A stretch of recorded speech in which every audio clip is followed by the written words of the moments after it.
Hello, everybody, and welcome to Three Black Halflings. We are streaming for the first time in quite some time, so thank you so much for being here. If you like what you see tonight, please give us a like and subscribe if you want, I guess. I don't know. But follow us because we're going to be doing this some more, hopefully, moving forward. Three Black Halflings is a Black and queer-led podcast about TTRPGs, blurred stuff, intersectionality. I am one quarter of that show. Jeremy here is another quarter of the three of the Black Halflings. Don't try to get into the physics and the mathematics. It doesn't matter. We're But not we are math here today. gays. No, not math gays on 3BH. We are here tonight in partnership with Jess the Human, raising money for Dots. Accessibility Isn't Scary is the name of our campaign. We are going to be playing a game of Monsterhearts 2 tonight, which I believe is credited to Buried Without Ceremony. Avery Alder. It is a super fun game. There's going to be lots of drama and lots of teen angst, lots of monsters. So get ready for that. If you cannot afford to donate, please don't feel bad about it. People are going through stuff right now. We are just happy to have you here. Please sit down, enjoy, kick back, spend this Saturday night having fun with us. If you can share to your friends who do have money, do that. That really helps. But if not, that's totally okay. You being here is more than enough. Dots is an organization. They are a nonprofit that prioritizes accessibilities in gaming. Last year, they actually came out with some Braille dice for people who are visually impaired so that they can still enjoy TTRPGs like the rest of us. And I think that's awesome. So we are trying to make sure that they have enough money so they can continue their very, very important mission. So whatever you can donate, we would appreciate. For $10, you get a reroll. For $20, you get an auto crit. For $30, we have the Bowl of Silly Voices. Basically, this is a bowl, and inside are a bunch of silly voices. And you, as the person who is donating, will let us know who you want to do this voice that is silly, and I will flip through, give 3 options, and that player will have the chance to veto 2 of them and choose the one that they want and use it for however long you want. The other day I did a charity stream. Fabs was our producer, and Robin decided to do it for the rest of the game. So whatever you want is fine. We're just having a good time. For $40, you will get a revelation from someone at this table, and for $50, you will have someone unleash their darkest self, which is a move in this game. I'm not going to say too much more. Let's just say it's drama, okay? You want to have a drama bomb? Donate $50, see what happens. Please make sure that you are letting us know who you would like this to go to when you submit your donation. We are going to be raising money tonight. This is going to be about a 3-hour-ish session, so we'll be here for a while. Thank you so much for joining us. I am your host, Candace the Magnificent. My pronouns are they, she, and a sprinkle of he. You can find me on Three Black Halflings, obviously, and you can also find me at the Candace Marie on Blue Sky and at Candace the Magnificent everywhere else. And now on to our outstanding players. Every single person at this table is an absolute wonder. I'm going to popcorn over to Bree. Oh, I'm not used to going first. Hello. My name is Bree or Brito. You can find me all over the interwebs at Brito, Breeedo. I do TTRPGs every once in a while. I love to game. I love to do art, and yeah, pronouns are she, they. Do I pick who goes next? Yeah, who are you throwing the kettle corn to? You know what, Jeremy? Mm-hmm. I'm supposed to go last, so I'm going to grab the kettle corn and flip it over at Fabs. Hey, my name's Fabian. I do a lot of the World of Darkness stuff over at Bad House RPG. Pronouns are any and all. Glad to be here playing. I'm gonna popcorn it to Lev. I had my hands in my sleeves and I almost didn't unmute fast enough. Hi, I'm Lev. I use they, them pronouns. I'm a voice actor. I'm a pretend player. I'm the resident druid over at Mayday Roleplay. And as a disabled bitch, I'm excited to support more disabled bitches. I'm going to popcorn it over to Charm. What is up, friends? Hi, I'm Charm. I use she, they pronouns. You can find me on literally everything at Charmfoolery. I am a streamer, a cosplayer, and what I like to call a tabletop RPG content mercenary. If there's something to do in tabletop games, I've either done it want to do it or have researched it extensively. And you can catch me doing stuff like this, especially as I've come to discover my own yippee disability. It's become more and more part of my life, and I really want to make sure that I am part of the change I want to see in this world. So thank you for being here with us. And I believe that means I have to popcorn it to the beautiful, the magnificent, the halfling, Jeremy. Thank you. I gladly accept the popcorn of beauty. Hi, everybody. My name is Jeremy Cobb. My pronouns are he, him. It is wonderful to be back on the Three Black Halflings Twitch for the first time in, I believe, 4 years. I think the last time that we streamed was like January of 2021 because our stream was suddenly interrupted by a horrible world event, and we were like, you know what, enough of this. You can fill in the blanks for yourself. But we have not streamed since then. And we're back. We're back, and we're so excited to be here. I'm your GM for this. You can find me on Three Black Halflings and also on other sites like Blue Sky at Jeremy Cobb1, Cobb with 2 B's and number 1, on Instagram at the Cobbmeister. Oh boy, I'm so excited. This is going to be a fun game. I love Powered by the Apocalypse. I love Monsterhearts 2. Candace, do you want me to throw it back to you, or is it all me now? Did Lev go? Lev did You go. did. Yeah, I had my hands in my sleeves. Great. That's right. Thank you. Okay, we're good. All right, cool. Well, I'm going to go ahead and get this party started. Oh boy. Well, I turned into Mickey Mouse. Our adventure. That's a voice in the bowl, by the way. Oh, which actually Yeah, stop reminds giving me, away we voices already for free. have a bowl of impressions. We Which I'm do? going to say, yes, which What? I'm going to say We do? determines who goes first as we introduce ourselves. Our adventure takes place our adventure takes place at Marsha P. Johnson High School in the secluded town of Bear Grove in the Pacific Northwest. Imagine late 2000s, early 2010s Twilight vibes. All the colors are slightly muted. There's palpable angst in the air. You can taste it. There's a lot of like very pale brown-haired white women with very little emotive range, and a lot of brooding, weirdly like dead-looking white men who won't stop staring at them. But this story is not about those people. This story is about a group of POC who are going to this academy. You all are arriving here. You are all seniors at Marsha P. Johnson High School. You are arriving at Miss Rivera's history class for your final exam. You will all require this credit to graduate, and all of you need to pass this test in order to pass this class. So your graduation is riding on this. You have all managed to varying degrees to stave off senioritis until this moment. After this, you can succumb. You are home free, but you must pass this test first. I would like to know how each of you arrive here this morning, what you did this morning on your way to school, and we will start with our bowl of impressions, which is for Fabs. Should we decide the impression first? I think so. Yeah. Oh boy. Here are 3 options for you, Fabs. All boy. I think they're pretty good. Option 1, Cockney bloke. Option Okay. 2, Randy Macho Man Savage. Okay. Option 3, Scooby-Doo. I think we're doing Randy Savage. I think that's Yeah! Choice. Beautiful. All right.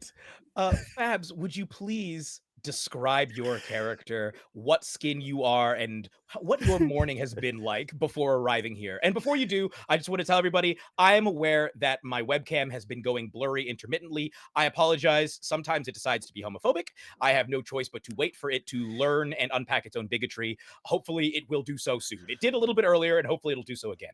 All right. Passing that over to you, Fabs. Yeah, Shout out brother. Stella Luna for this, by the way.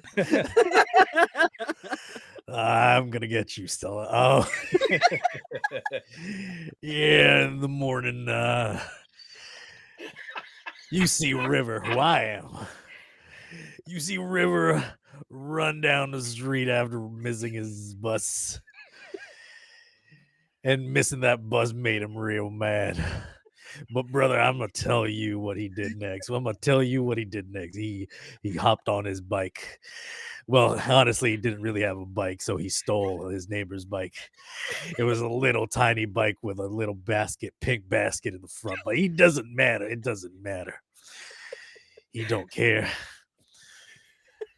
He don't judge. He don't subscribe to gender stereotypes.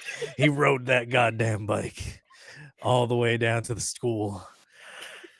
And then he saw this goddamn guard. He hates this guard. He's almost late and the gates are almost closed. So he had to do the only thing he knows how to do. He climbed that fence, brother. He climbed that fence with ease. And as he snuck onto the campus, he flipped the bird to this security guard right before he just slid into the doors. And the security guard doesn't really care because, brother, I'm in school. And that's it. I don't want to do this the rest of the fucking. Outstanding. Oh, Outstanding. I'm dying. I can't. oh Truly a man. gift to start this off. Thank you so much. Oh my god. Fabulous. 10 out of Oh. 10. Oh 10 out my of 10. God. Yeah, brother. Oh god. Oh, so as you arrive in Miss Rivera's class, she is a Latina woman standing at the front. She's always styling, beautiful hair. She's tall, she's slender. Her makeup is impeccable. She is smiling serenely at the class as each of you arrive. River, who do you see first as you go to sit down in class? Yeah. Let me describe River too. I just couldn't describe him in Entirely fair. in a ridiculous voice. River has like dark curly hair, just messed up. He wears like a lot of like athletic wear, like very not like tight fit like sweats, but like very very practical so that it doesn't snag on like chains or fences or whatever. Um and you see he has like a lot of like cuts and scrapes. um I think a lot of the people who were close to him, or at least like in his near vicinity, noticed like these small cut scrapes, bumps. New ones add up every time they see them. And as he walks to the back of the class, uh, I think the first person he sees, odds or evens, either Lev or Candace. Uh, he sees Lev. Lev, would you please tell us about your character's morning? Oh, and by the way, before we move on, Fabs, did you tell us what River's skin is? Oh, not yet. River Ramos is playing the Infernal. Mm-hmm. And that passes us over to you, Lev. Lev, tell us about your character, what their morning was like in the process of getting here, and their skin as well. Corday Rio Hall uses any and all pronouns. They are a ghost skin. When they wake up in the morning, they kind of pull on this Henley that's been like overworn. Like the elbows are really thin from wear and just like propping their head up on desks. They always have a snack. You don't know where they come from. Sometimes it's trail mix, sometimes it's an apple, sometimes it's chips. They just kind of appear out of nowhere. You never see them take it out of their bag. They just have a snack at all times. They wake up pretty early. He's got kind of like silvery long hair that's usually kept in 2 long braids, a smattering of freckles across her face, kind of like milky, like grayish white, not grayish white, grayish brown eyes. Like they're a little bit out of focus at all times. And they kind of jump in the truck that they, what's the word? Repaired with their dad several years ago, and got to school probably earlier than they wanted to, but given that it was a final, their parents had an expectation that she would be at school early, so she went early, and she's been sitting in Miss Rivera's class for longer than he'd care to admit. And I think in that time, as you've been sitting there, the usual apparitions have been active. You will often see students in your time here at Marsha P. Johnson. You will see what appear to be students or people who no one else seems to be seeing. They do not seem to see you. They will be going about their day, seemingly interacting with other people that are not there. The one that catches your eye today is a very large individual, large, rather hulking student. They look like in much the same way that in The Princess Bride, when Fezzik says, "I'm on the Brute Squad," and they say, "You are the Brute Squad," this person looks like they are the football team. They are the whole offensive line. And they seem, despite that fact, despite the immense size, they seem like somebody who's trying to make themselves feel smaller. And they look like they're not meeting anyone's eyes. You see, they just sort of are sitting and sort of drawn into themselves. They look profoundly alone among the rest of the group. But your focus is diverted as more of your class members arrive, more of your classmates arrive. Who do you see next?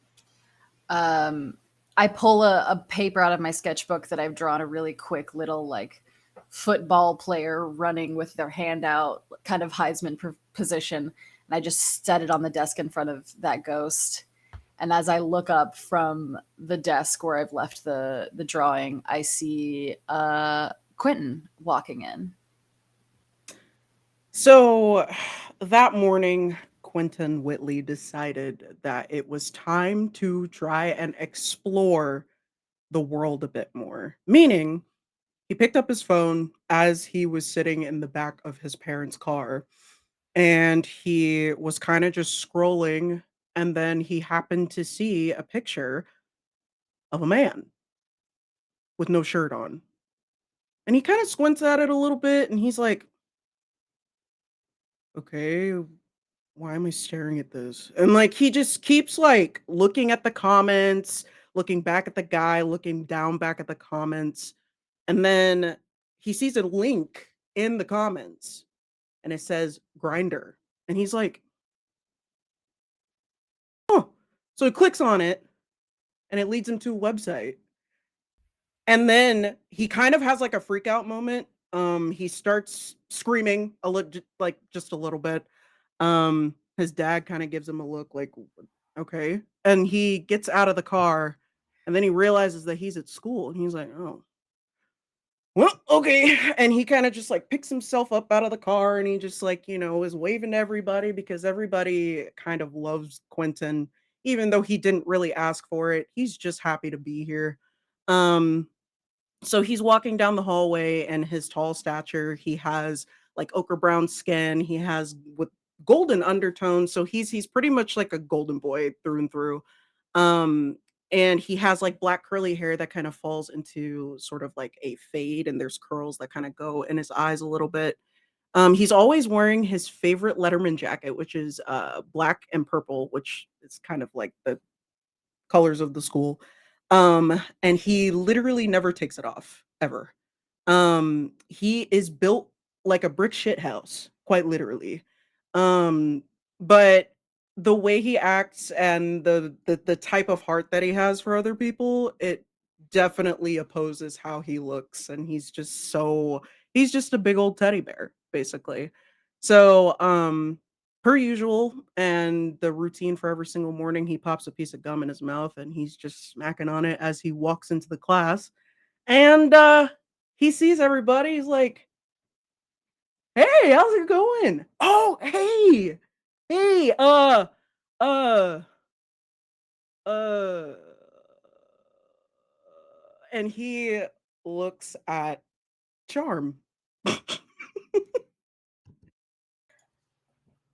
Caroline is very distracted when she first looks up and recounts this morning when she found herself in the bathroom with a pair of scissors, cutting her own hair.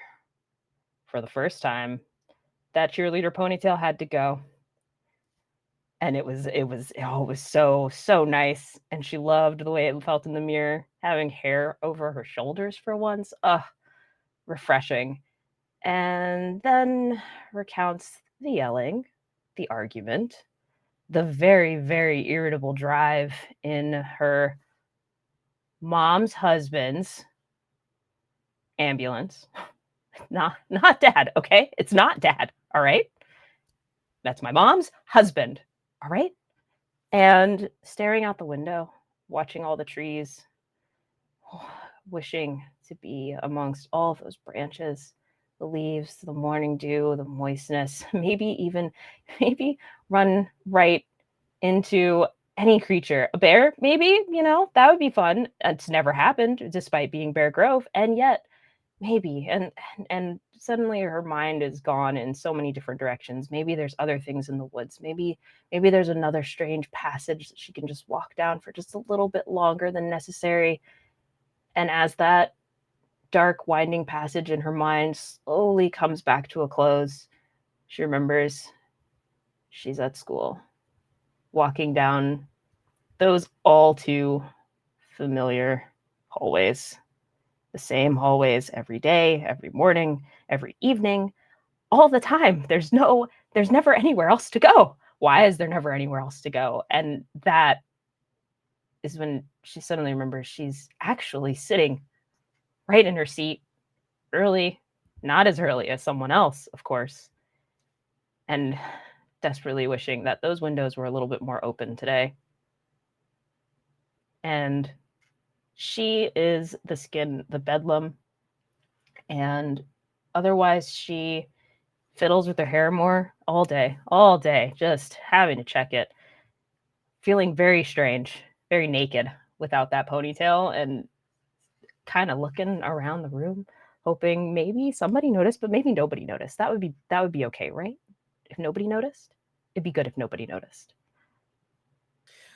I want to interject and ask Yeah.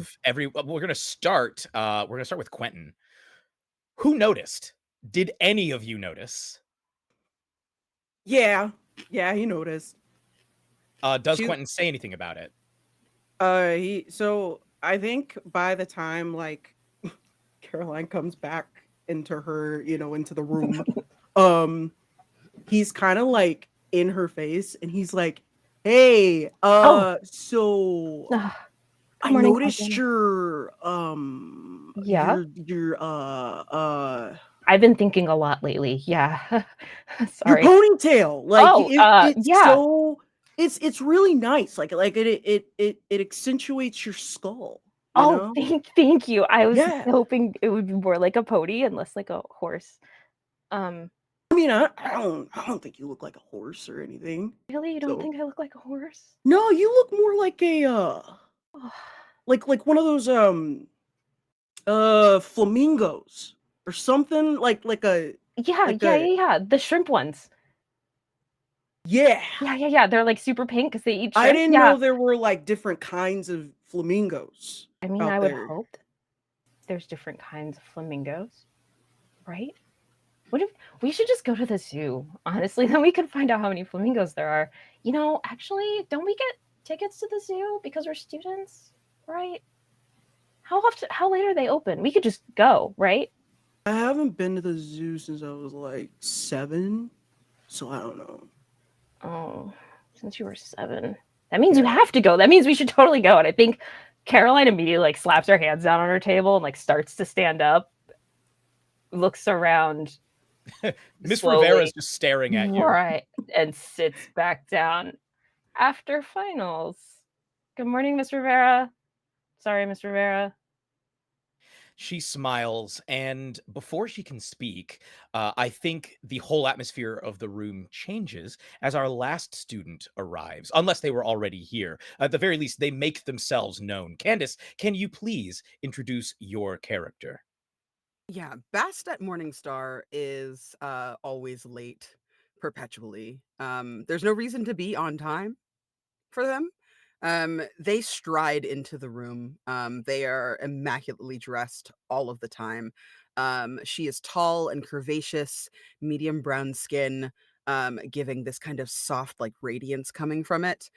She has a shifting style. Sometimes he has very short, close cropped hair. Sometimes it's in goddess locks. Sometimes it's in braids. Today it's in a short black bob with little bangs, which is kind of the core look that Bastet likes to express themselves with. They have pink heart-shaped glasses that she is never caught dead without, that kind of mutes the burning golden eyes that are underneath them, and is constantly in black lipstick, regardless of what gender presentation he's going with that day. Their steps and stride are long and carefree, and as they pass each person, like each row of students, you can smell this kind of smoky, kind of incensey, like burning sort of perfume or cologne, kind of wafting through the air. They just kind of give a hey to Ms. Rivera as they move past her through her space. And I think a few of you hear voices, even though her teeth are bared, sharp and white. Made even sharper and whiter looking, being surrounded by this black paint on her lips.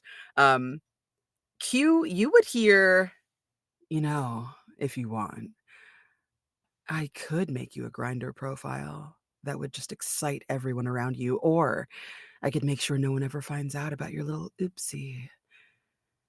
And then to Carolyn, you hear, your stepdad, excuse me, your mother's husband.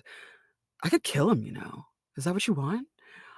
You know what? If you didn't have a stepdad, you could probably go to the zoo with your crush. That's a secret, isn't it? No. And then you hear, I think River hears, hey, but like out of Basset's actual mouth as he kind of takes a seat and like slides into the seat and then kind of picks up the page in front of you that you've placed on another ghost's desk, Cordai, and I think looks at it. This is some of your best work. I And then, do like, not respond. I folds it. throw an M&M at your forehead. She just like laughs at you, dodges out of the way, and with just enough time, and then like folds it up and takes it. It's not hers, but it is now.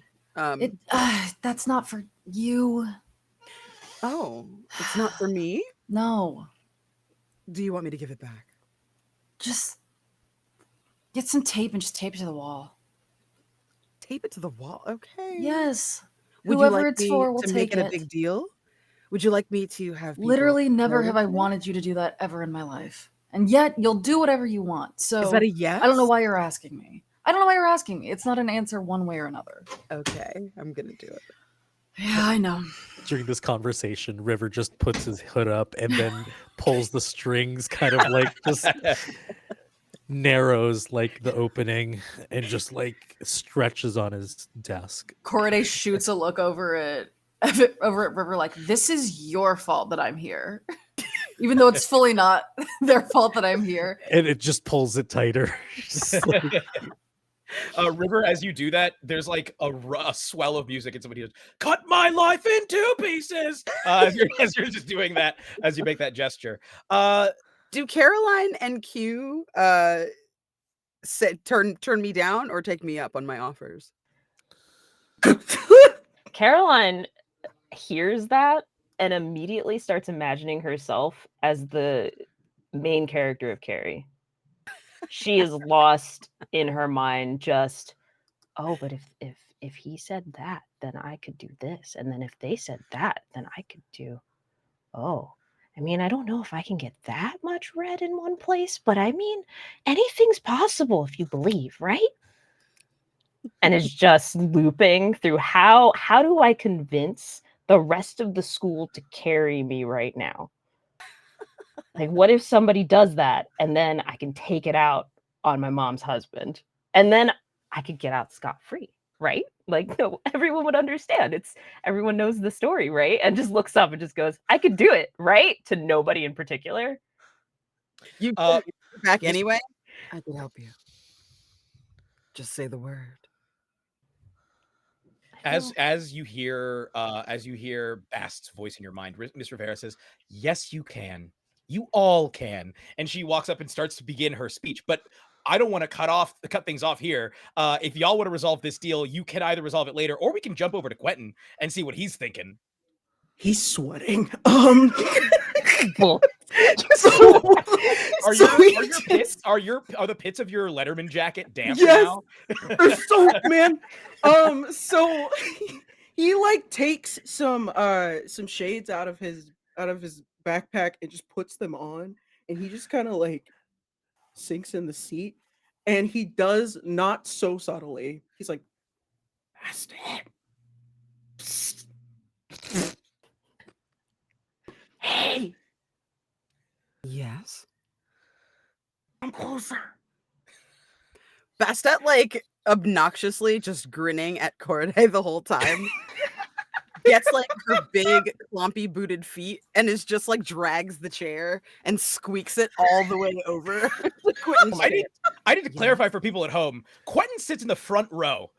You all are about to take your final exam that will determine whether you are graduating. The teacher has begun introducing the exam, and Quentin is fully, openly speaking to another student who has dragged their entire table desk up the aisle From the back. front row. Stage From whispering. the back. Yes, Yeah. from the back row all the way to the front row, like kicking backpacks out of the way as they make their way up there. Is there any way I can stick my leg out and try and trip Bastet? Absolutely. Would you like to? Honestly, I will let you make a move if you want. my Would gosh. you like to? Would you like to Shut boy. someone down. Yeah, this will be absolutely shutting I someone would. down. Would you like to shut Yes. someone down? 100%. Okay, I will say thank you so much to whoever donated because we have received a reroll. Everyone has received a reroll, so you can use your Yay. reroll here if it does not work out for you. Sick. Would this be against my hot? It's I will let you oppose roll, Against yes, my and I will let hot. you oppose roll with hot. Okay. All right. Candace, I love you.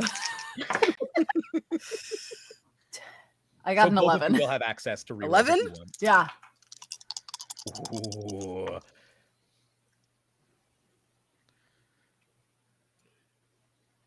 I got an 11. Shit! Oh! Scratch. You know I got what? a 6 and a 3. I got And then two what? 5s and plus 1. Damn it. So okay, which I will, in fact, if you want, I will let you both succeed. What I need then is for Bast to pick another move. So you could pick turn someone on, manipulate. Well, this would be manipulate an NPC. Hold steady, gaze into the abyss, run away, lash out physically. Do you have a preference? If there's another move, let me know. I will let you transfer that 11 to a move. Okay. I think I am going to maybe manipulate an NPC. Okay. When you trip me, Oh, you should. I tumble out of this chair, like out of Yeah. the little desk, like the top flies open, like I lean into it. The second that I feel your foot hook around my ankle, I'm like, okay, this is happening. And I lean into that and I tumble out of it and I like roll over right in front of the teacher.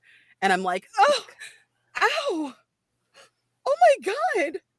Why would someone do this to me? I was just only trying to help our star quarterback. Everyone loves Quentin, you know that. And I wanted to help. Oh my God, I think my ankle is broken. Oh my God, I need extra time. for my Caroline test. stands up so fast the minute she hears ankle is broken, goes, "We could go to the nurse's office." You know what? I think that would be for the best. Maybe I should take this exam another time. I just think look over so. to Corday and it's like, you could have avoided all of this. I really could. I don't need them to fuck with Q, you know? Also, Miss Rivera, I would just like to say I found this back there. It's a really crude drawing of another student, and I feel my like maybe fucking that's not the nicest way to end the school year. I'm gonna Can give I this see to it? you. Yeah, here you go. All right. So I will let both of you, because we're playing a PBTA game, both of you have specific conditions that occur if you succeed. So we will start with Corday. In response to this, with a 10 and up, you either get to give Bast a condition, they lose a string against you, and if they hold no strings against you, you gain a string on them. You can choose one. Oh, I'm taking the string. Okay. You take a string. Go ahead. You take a string on Bast. Bast, you're trying to manipulate an NPC. On a 10 and up, which you got an 11, they will do what you want if you give them a bribe, a threat, or a motive. What do you want Miss Rivera to do? I would like Ms. Rivera to send anyone who she suspects is involved in these hijinks out of the room on an adventure. Okay.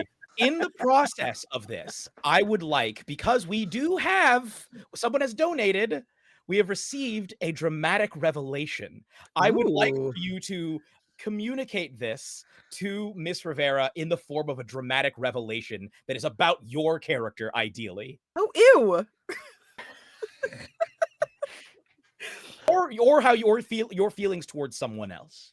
Okay, dramatic revelation. I think that like as Bassett is trying to sell this bullshit, and like he's high on his own supply, like he is feeling it. The tears are welling up, they're falling down their face, and as they're speaking, I think the rest of you hear Bastet before they hear themselves.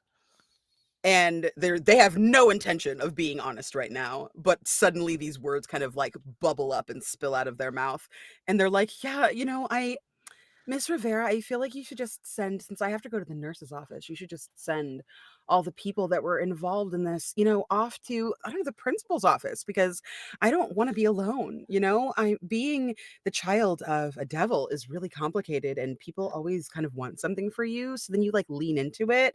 And so I'm trying to lean into it. And for some reason, Corday doesn't want to be my friend, even though like, I don't know, I think they're like really hot.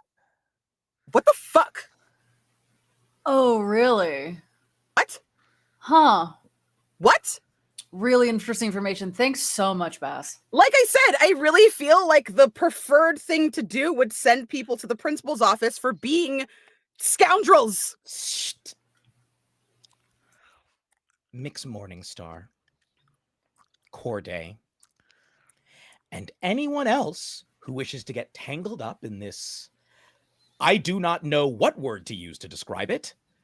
All of you can leave my class, go to the principal's office, and wait there. I'm going to introduce the test for the students, but bear in mind, you do still need to take the test today.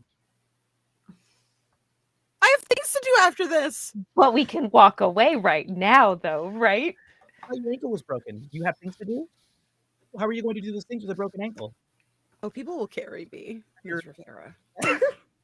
So I think once Miss Rivera says that, Q stands up and he's like, "I have something to say." And I'm Another dramatic revelation. And I'm going to say it. You are such a good teacher, Miss Rivera. And I valued you for the past like 4. How long have I been here? Anyway, like 3 4 years. It's 4 okay. years. 4 We're years. not a math Yes. class. Thank you. 4 years. I've valued you for the past 4 years and everything that you've done for every single student in this classroom. But what I'm not going to stand for is you kicking us out of a fruitful environment where our brains can expand past dimensions and shit. Sorry, my language. But seriously, though, I discovered a lot of parts of myself in this classroom. Kind of like how I like to draw. I think instead of a final, I kind of want to like present a painting that I did at home, if that's cool with you. Can that like be my final? Because I'm not really good at like, words and Honey. And she turns to you and has like this genuinely sympathetic look on her face. I have also valued you for these 4 years. Ever so much. And I very much appreciate and honor and respect the fact that you care so much about this class and about me and about the integrity of this academic experience. And also, you are being so disruptive, sweetie. I need you to get the hell out of my class. Yes, ma'am. She says, but after, I would love to see your painting.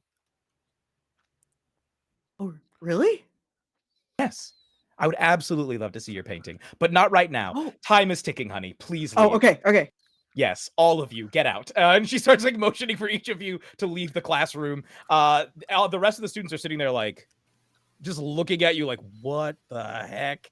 As you all file out into the hall. As you all are leaving, she pokes her head out and she says, straight to the principal's office.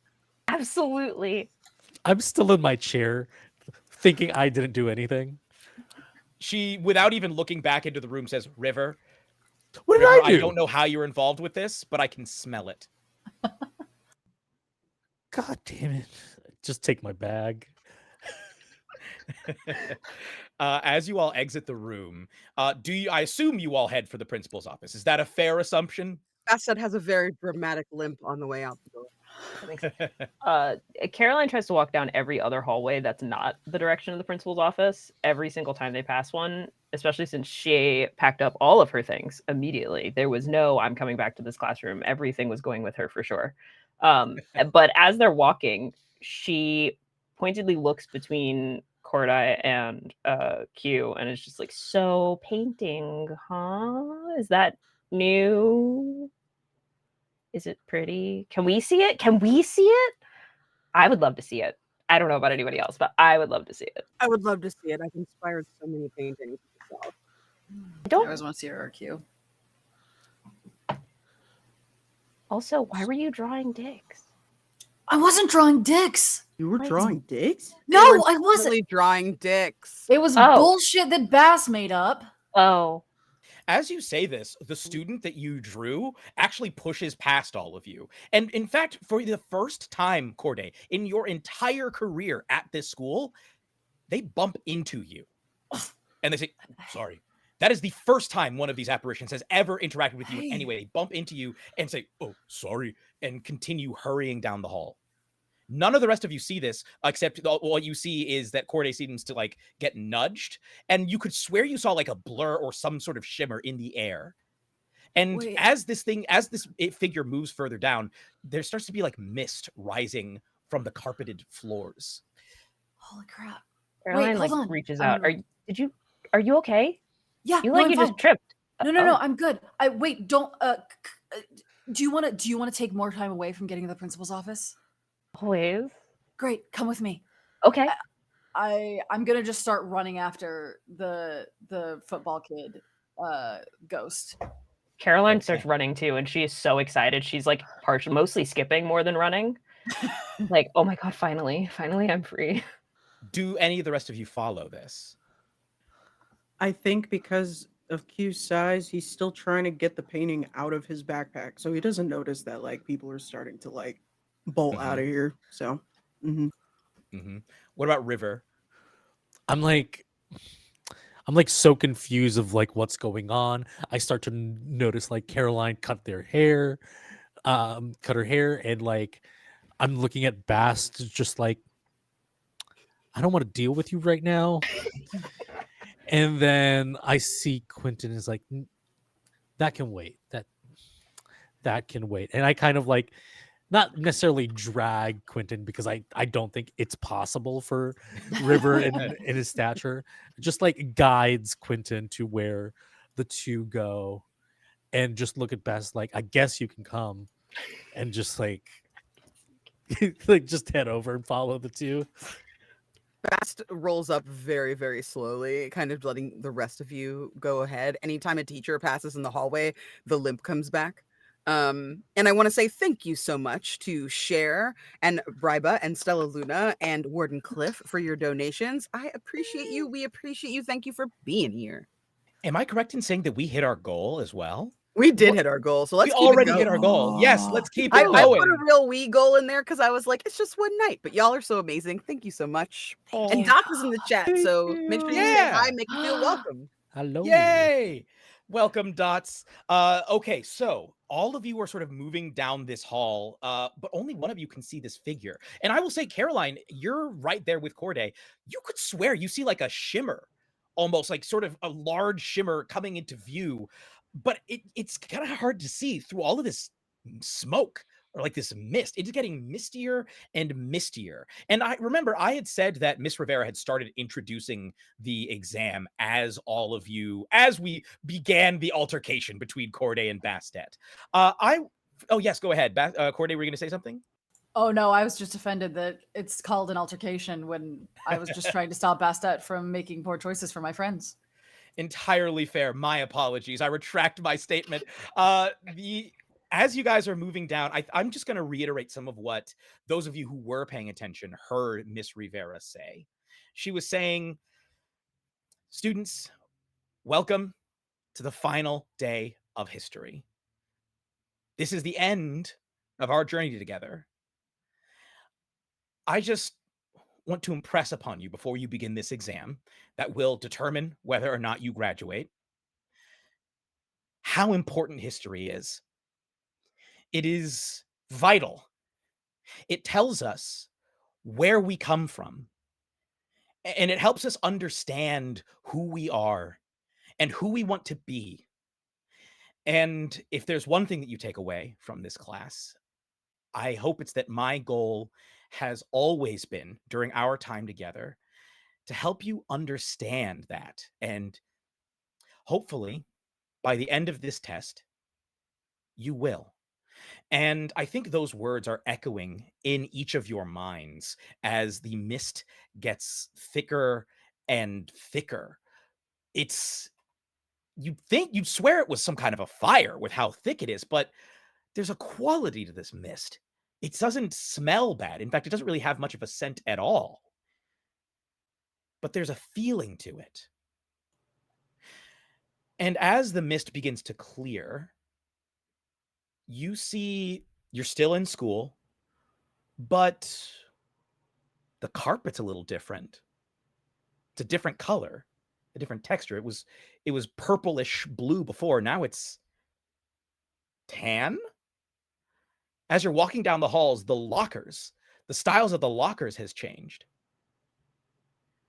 The whole school feels, I guess the best word would be retro. And up ahead of you, you all see a hulking student rushing down the hallway. Huge. The kind of student that you would expect to be wearing a Letterman's jacket, and yet not. And there's something odd. It looks like the student has scars on the back of their head. You see that they turn and hurry into a bathroom before being followed by another group of students. This group of students are wearing Letterman jackets, and they are smiling to each other in the way that teenagers smile before they do something that they know is not right. What do you all do upon seeing this? I'm definitely running in after him. You rush in. Does anyone else follow? This is a fresh hell, and I don't appreciate it. Caroline follows, but she's following with like running. She was like playing with the mist, like trying to touch it with her fingers and trying to like touch the floor and touch the locker room and just like following and kind of like that weird kid that just wants to put their hands on everything way. You know what I mean? That kid. Mm-hmm. I think as you touch all of this, there's something that feels very familiar, but also very distant about it. I have a question for you, actually, because I think as you're touching this, your mind starts to wander a little bit, even as you're like moving towards the bathroom. I would like to ask you a question before we pick up with what's happening in the bathroom. How many times has Mom's husband tried to get you to call him dad? And when was the last time? And then as a follow-up to those questions, how recently has your mom last tried to get you to call him dad? Caroline is so used to the request at this point that she herself has lost track, especially as the request has shifted from, you should probably call him dad, into your father said, and that passive suggestion. And even this morning, got it. In the car ride, the ambulance ride in dad's car, to the school was another, as your father, I have to take care of you and make sure that you're not doing anything, you're not messing up. And I can't believe you would go and do this to your hair after all the time we've spent growing it out and working on it. You used to have really short hair, now you have really long hair. I can't believe you would do this to your mother. All she wants is a beautiful baby girl, and look at what you've done again. And I think, yeah, literally this morning was the last time, another time upon the list. As that memory like echoes into your mind, I just need one emotion that rattles through you. One emotion. Mm-hmm.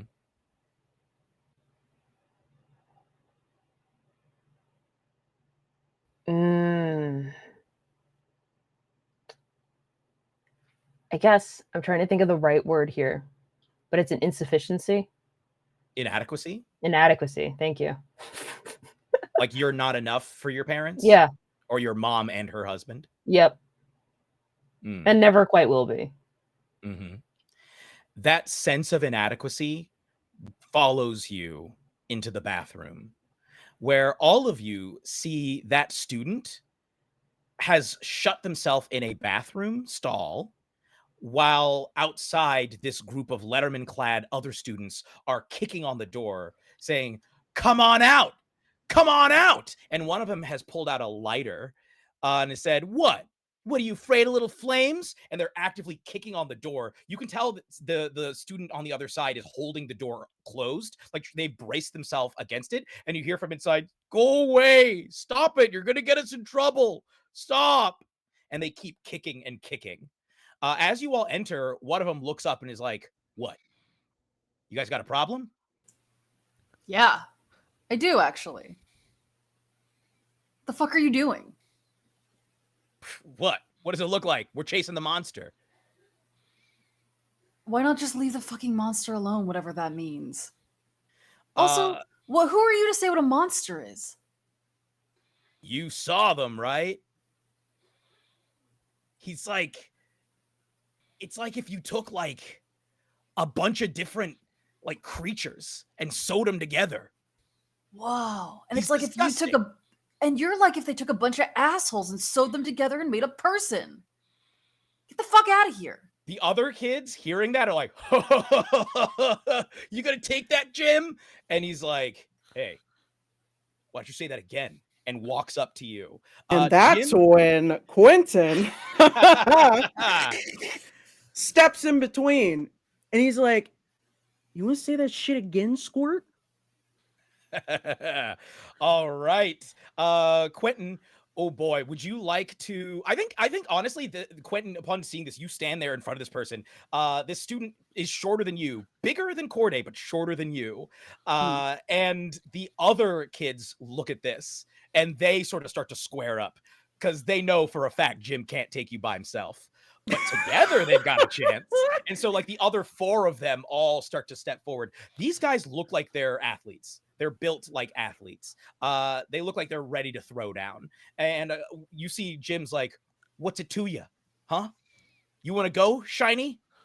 And puts up their fists. Oh, by the way, I didn't say what skin I was, but Quentin is the dragon, so this is gonna be interesting. Oh boy. So I think I don't know. Okay, so I think he's gonna like take a second, be like, hold on. He finds the trash can, he spits his gum out, then he comes back.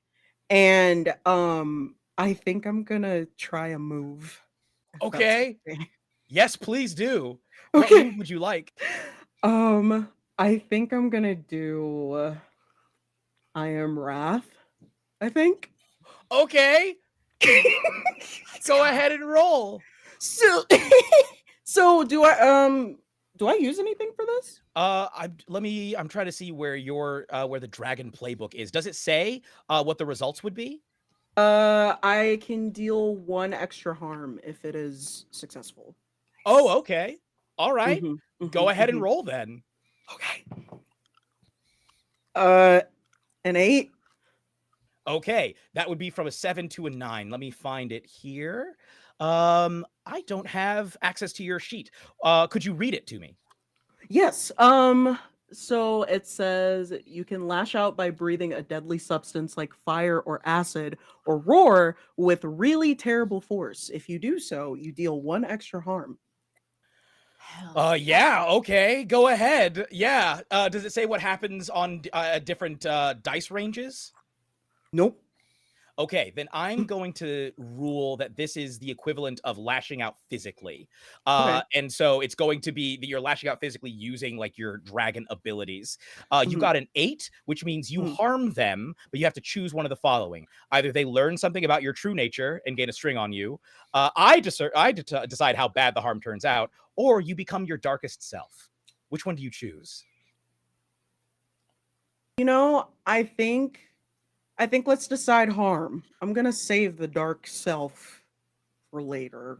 Yeah. Okay. Mhm. All right, then I get to choose how badly you harm them. But tell Mhm. us what it looks like as you unleash your what's the name of the ability again? I am wrath is what it's As you called. as you become wrath. So he spit out his gum and he took his glasses off. And Quentin's eyes are probably like the same color as mine, but they start glowing into like a honey brown and like they sort of start to illuminate. And kind of from his fingertips, these veins just sort of crackle up to his throat and out of his mouth. And he just lets out this like bellowing scream, but instead of just like sound waves, it's literally just soot and like smoke, and it's extremely hot towards the 3 jocks in front of him. Yeah, it is. So Yeah. hot in more Uh, ways than one. It Yeah. is scorchingly hot. I'm Yup. going to say that as you let out this "Rah!" with like bassy notes that even as big as you are now, as deep as your voice might be, nobody would have suspected are there. I'm going to say that you straight up shatter the mirrors, like the mirrors shatter. It is like Shin Godzilla, if you've seen that, when he starts belching out smoke over the city. It is like the bathroom is immediately 3 feet of smoke, like pouring out, to the point where full on sprinklers go off.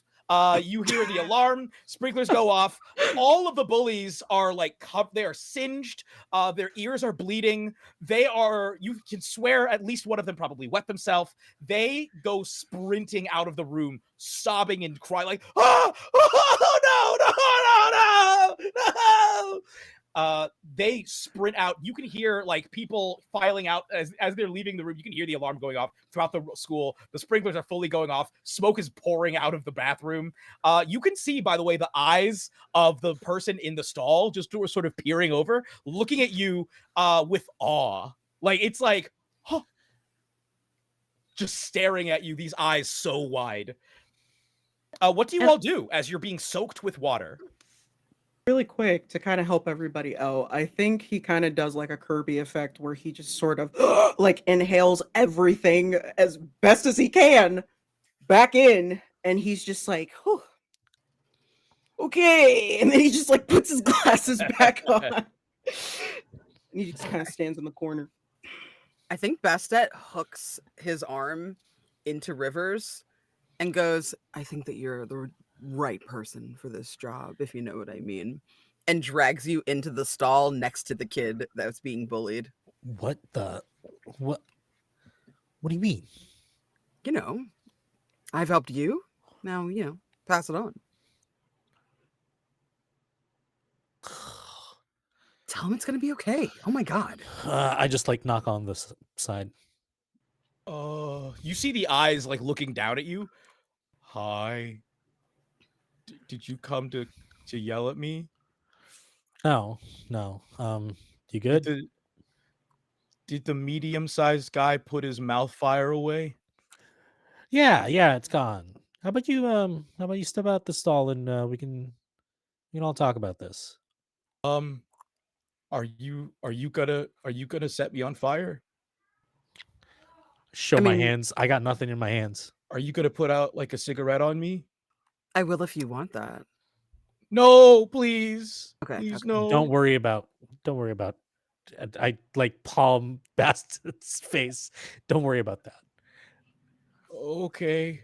You hear like with some effort, because absolutely the lock on this door has been completely bent. You see like the door get like as the latch is pulled aside and the door swings open. And yes, it is true. This person, they are very large. They do kind of look almost like a jigsaw puzzle of people as they look down at all of you and they're like, hi. You can see that their eyes are swimming with tears, even in all of the water that's pouring down, like even in all the sprinkler water.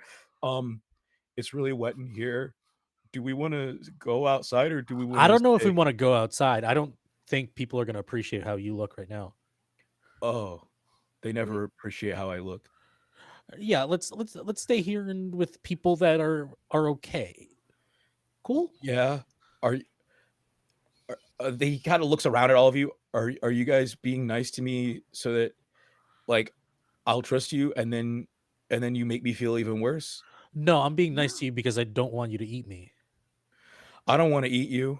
Okay, good. We're having a conversation here. You know. Are you sure? Because if you wanted to eat them, I could help with that. No, I That's don't want to eat anybody. weird. I just You don't want like sharper teeth to go with your aesthetic, because it would look really sick if you did. You see they sort of reach up and they actually do have a few sharp teeth in there. Like teeth that don't actually look human.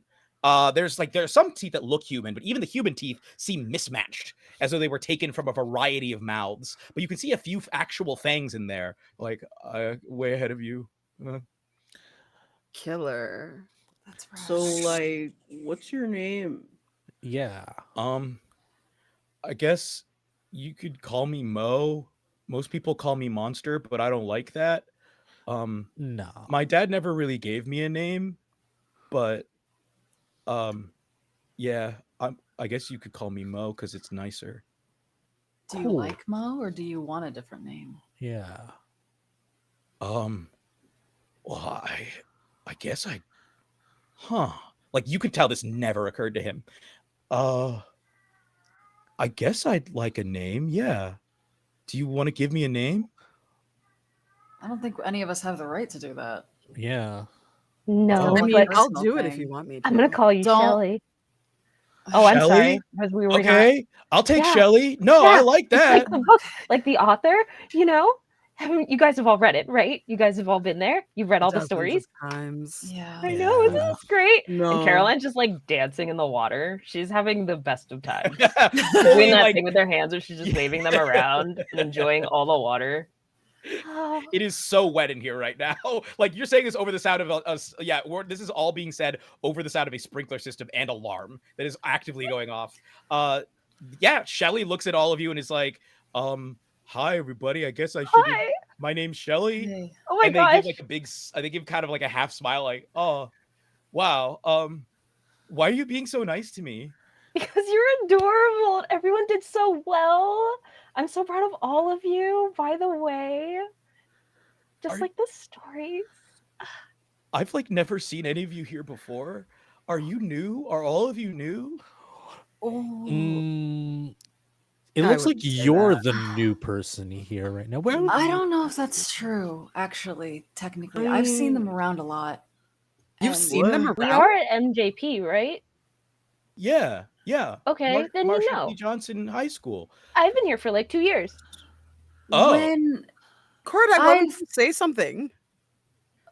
Well, no one else seemed to see them ever, and Hey, what? I forgot my calendar at home. What year is it, Shelley? Oh. They smile and they're like, oh yeah, it's 1985. Ooh. So this is okay. why. So this is Amazing. why. Wait, I've never gone through time before. This is amazing. Isn't that- Any of us? So What? wait, I are you all like underclassmen? Are you? I don't want to be like rude, but are you all going to be here like next year? Because I think I'm failing my final right now, and I don't think I'm going to be able to graduate. And if you all are here, that would make like another year of this. Like I could do that. No, do that if you honey, all were I here. will not be here next year. I'm a senior. I'll be graduating. Yeah, we're but good. I'm a really good tutor. Oh man, I'm failing it. I'm failing Miss Rivera's final. You don't Miss have Rivera. to fail, you know. if you would like some help, I could make sure that you succeed to the wildest of your dreams. Just say no, man. Say no. I mean, you can say yes if you really want to, but I don't Tell know. tell me Thank the you, deal. Caroline. A What sensible person, finally. how are you Everyone's gonna choices are their succeed? own. Are you How? Yeah, how? Are you gonna, You like just ask, and then I will take care of the rest, Shelley. Oh my god. I can just ask for anything? River, tell Shelley how happy and pleased you are with our deal. I don't know if I'm happy nor pleased. What? Thank God. Wow. I'm Since when? For still some playing reason I too. can't say there's no complaint desk. There's no complaint desk. There's no complaint number. There's no I support am the hotline. complaint desk. Yes, and I can't. Whatever you did, I can't. Can we rewind? And I would like a flashback with River and Bast to the moment that you made your deal. Okay. All right. I think it is a year ago from what's happening now that you see um two parents that are talking to a doctor that are in tears and like very very concerned, very sad, and you see outside of a door um you see them looking very downtrodden and sad, dirty. Their arm is in a sling. Their head has like a wrap on it. And it's River, and River can't take enough of the crying and sobbing from his parents. And he walks down the hall of this hospital and finds a vending machine. He puts whatever money he has in it, and he presses the numbers corresponding to just a Mountain Dew. And as the machine turns its like spring to dispense this drink, it falls down and hits the glass at an odd angle and stops. And then he breaks down. And all he just wanted was just a drink, just some respite from like the horrible day that he's had. And River loves doing like urban exploring and like going around with his brother Rain. Um and the unfortunate thing happened of a floorboard giving out where they both fall, and River only suffered a few bruises and a broken arm, while Rain took the brunt of the accident. And at what point, as River is breaking down in front of this vending machine, at what point does Bast arrive? I feel like Bast had probably offered River something before, because that is just their business. And I feel like in that moment where you're like searching your mind, like I wish that I could change this. Like I need to change this. This can't be how this ends. I think you hear like a thunk as they kind of zhuzh their very curvaceous hip against the side of the vending machine, and the soda falls, and they just are in front of you. Hey, oh, buddy, you're so banged up. Do you need something? Can I help you? I don't know. Unless you can, I guess if you can wake my brother up, then that that would be something. And Oh, he grabs the soda from the machine and tries to open it, but his other hand can't hold the bottle and is having trouble. they take it from you and open it up and walk you over to like the little bucket seats that are outside in the hallway and motion for you to sit down. And they kind of tap their hand here. Do you lean your head in? He reluctantly and then kind of tiredly just leans. Not, I feel like it's not even like from a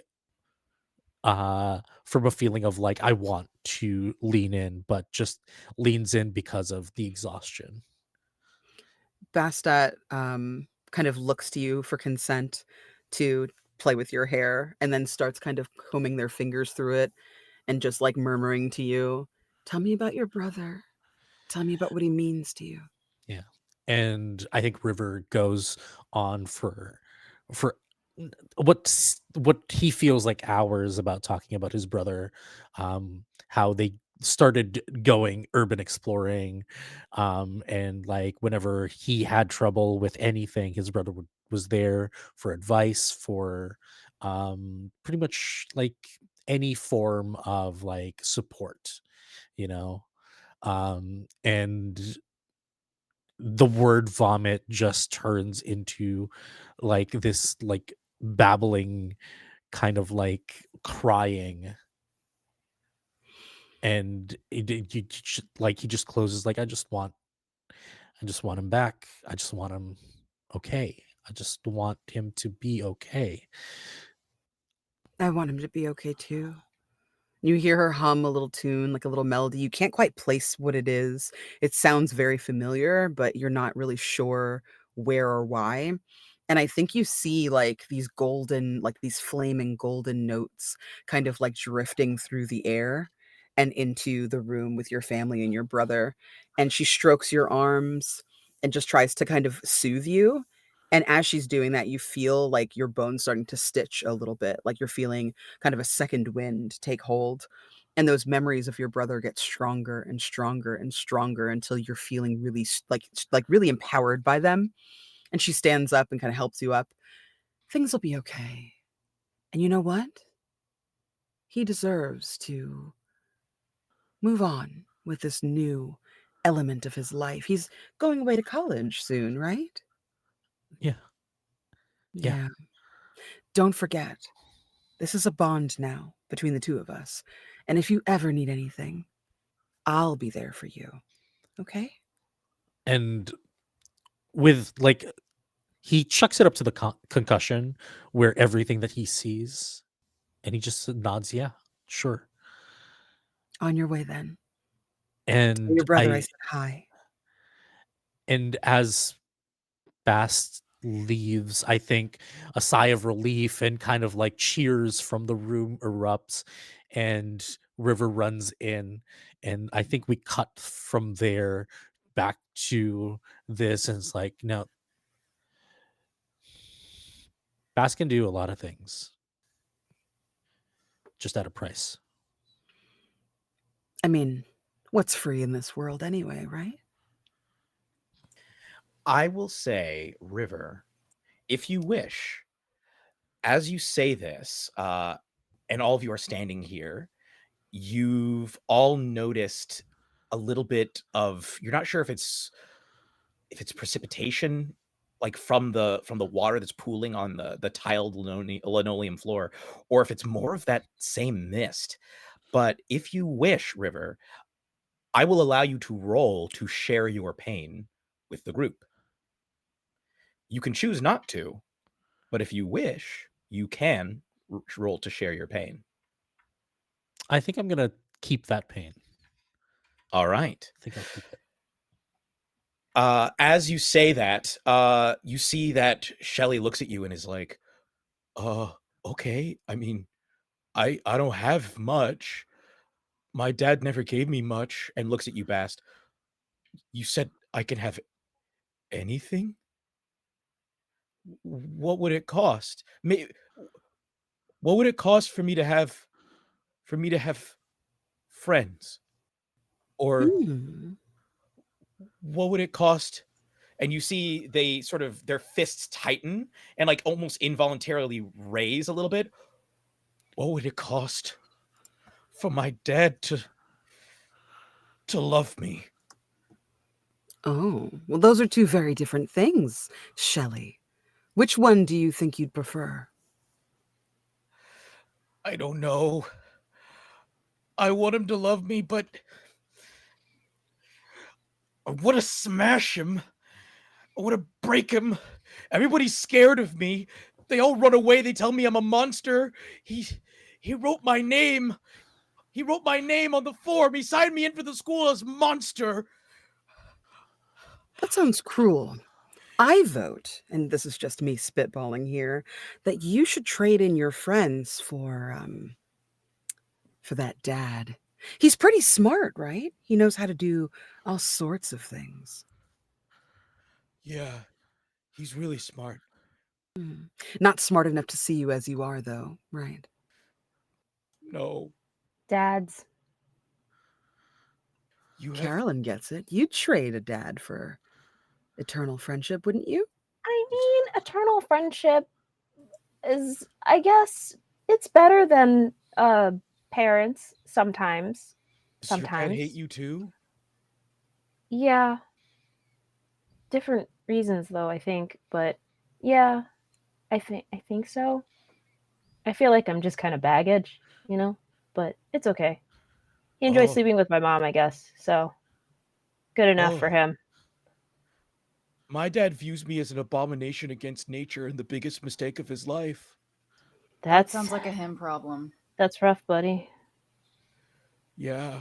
But yeah, I agree. That sounds like a him problem. I don't think you should worry about him anymore. In fact, how old are you?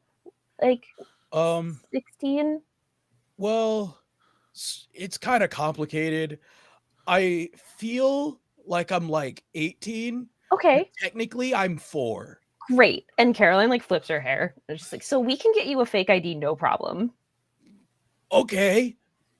And then all you have to do is pretend to be like an adult, mostly get a job, and you can just fucking leave. Like you can be emancipated or whatever too. Like you don't need to see your dad ever again if you don't want to. Like it's so easy. You Like know, I asked him. I asked him if you just make me a friend. If you could yeah, give me a yeah. friend, I would leave and you'd never have to see me again. I'd go and live in the woods. I'd The go and really live in the cool woods. thing. Never Hold have to on. see me again. Wait, it's okay. I know, and I understand. I would love to run off into the woods and find whatever friend I want. But here's the thing about friends is the ones that you're given are not the ones that you definitely love. The ones that you That's find actually are way super better for you. profound. That was really cool, That Caroline. was really, really fucking deep, man. It was. That was really good. I think you did a great job with Oh, that one. nice. Thank you. I've been working on it with my the school counselor. That's cool. Thanks. Caroline, I'm gonna say you can gain a string on Shelly. Yippee! Yeah. And Shelly smiles at you and says, "So, if Bast gives me friends and takes away my dad, is that gonna solve the problem?"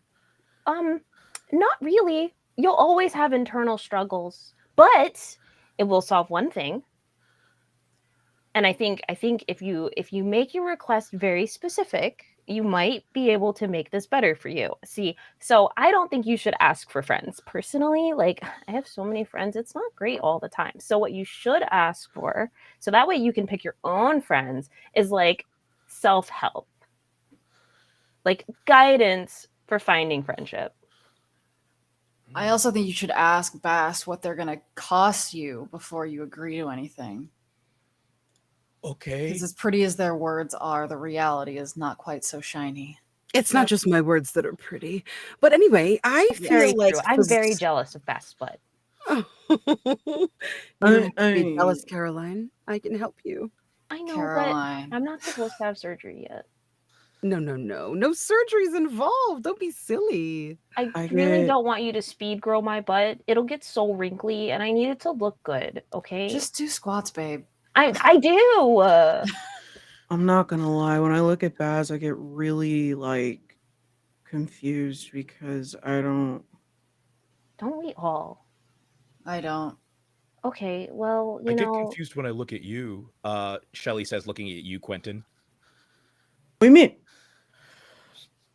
Oh, I don't know. There's something like I look at you and I feel things that I don't feel normally, and I don't know what it is. Like, I have 3 stomachs, and it sounds like they're all dancing. Like, it feels like they're all dancing inside of me when I look at you. Oh, I actually had that feeling the other day when I was looking at Mr. Brown. Rogers? It's okay. Don't Who mind was me. it? I'm just going to take some notes. Oh, is Mr. that Who? okay? Okay. Thank goodness it's not that my boobs are inadequate. It's just that you're not into them. Got it. Oh my god. I was so worried. Oh. I kind of hook my hand into Q's elbow and just give them like a grounding point as they process. You're okay. You're all right. Shelly, I think the biggest problem you have here is you need to graduate with us. Okay. Yeah, Yeah. because when you I- graduate, you're out of here. You don't have Yeah. to deal with those 4 assholes, quilts of assholes. There's so many assholes at this school. So Yeah. many. So I they have get three stitched myself. together. Yeah. There's so many. You're not going Yeah. to want to tell people that, sweetheart. Oh, okay. My dad said he found the most beautiful ones he could find. Those are the ones he gave me.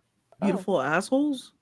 Yeah, he said everything that he gave me was beautiful, but then when he put it all together, I'm hideous, and it's You're not hideous. He's Who wrong. says you're hideous? my dad At and everyone all? else that I've ever met in my life. All right, listen, if you You're all want fine. ultimate freedom, it's going to cost you never speaking to your dad again and you collecting all of his research and giving it to me for no reason at all. That actually is surprisingly Yeah, tame for honestly, you. Mm, looking at the I situation, I think that's not a bad deal. that's yeah. okay. And everybody's sitting around talking about how terrible Bastet is. Okay, Everyone well, I said mean that in that's so many still words. kind of true. Yeah, Yeah, that well, doesn't like both can coexist. You know, true. like, You can be terrible, but honestly, you're just really lonely. I heard it, So, and Shelly and points. it's okay. Shelly points at each of you in turn. River first, you, and points at you, Caroline, you, and Corday, you. All think I should take the deal, right? Ah. Far be Um, it from me to ever send anyone into Bast's clutches. True. Clutches? Oh my god, you Well, guys are I so said what I good. said. Look, we love your clutches, but sometimes your clutches can be a little questionable. Hey, are you guys like seeing a lot of fog? Because it's like foggy in here. I Like, am. Yeah, you should is it say like yes. steamy? You should say yes really quickly. I want to know if you can come through the fog with us. I've never gotten someone to come back with me before. I mean, I tried Are to. you going to, Caroline, if how you- many times have you been in the fog? Caroline? Wow. If you want to use your string, I will let you use a string against Shelly to convince them to take Bast's deal. Yeah. Yes. I would love to use my string to convince Shelly to abandon their father, but steal all of his research and bring it to Bast Okay. instead. And this is in exchange for what? What was the exchange? Never Beth? having to deal with his father again, correct? And having friends? Not Yeah. necessarily the friends part, Oh, okay. right? It's never having to deal with the dad again. In exchange Yeah. for giving him up, you have to give me all of his research Yep. for an undisclosed Okay. reason. Okay. So, Caroline, I'm gonna need for you to roll to manipulate an NPC. Oh god. And because you have a string, I believe that gives you a bonus. It's Sexy. a pull string basic move. Okay. Did somebody say something? Oh, never mind. Yeah, you can add 1 to your roll against them. Okay. Uh, Which am I using a particular yes, this is stat going to check? be this is going to be manipulated NPC, so you roll with hot. Oh, where is it? Oh, okay. Hot it is. Oh. And you get a +1 if you wish. Yeah, let's go, gamers. God, I'm dropping stuff, but I'm so hot. And remember, you do have a reroll. Everybody has a reroll. Everyone has a reroll. Mhm. How good do I want this to be? That's the real question, because it's already pretty. On a 7 to 9, I tell you what it'll take to get them to do what you want. On a 6 and below, you fail. On a 10 and above, they'll do what you want if you give them a bribe, a threat, or a motive. Oh, hot. Well, I rolled a 10, so I mean, well, I rolled a 7, but I already have a hot of 2, and then I can get a String. +1 for the string. So Okay. 10. So they will do what you want if you give them a bribe, a threat, or a motive. Ooh.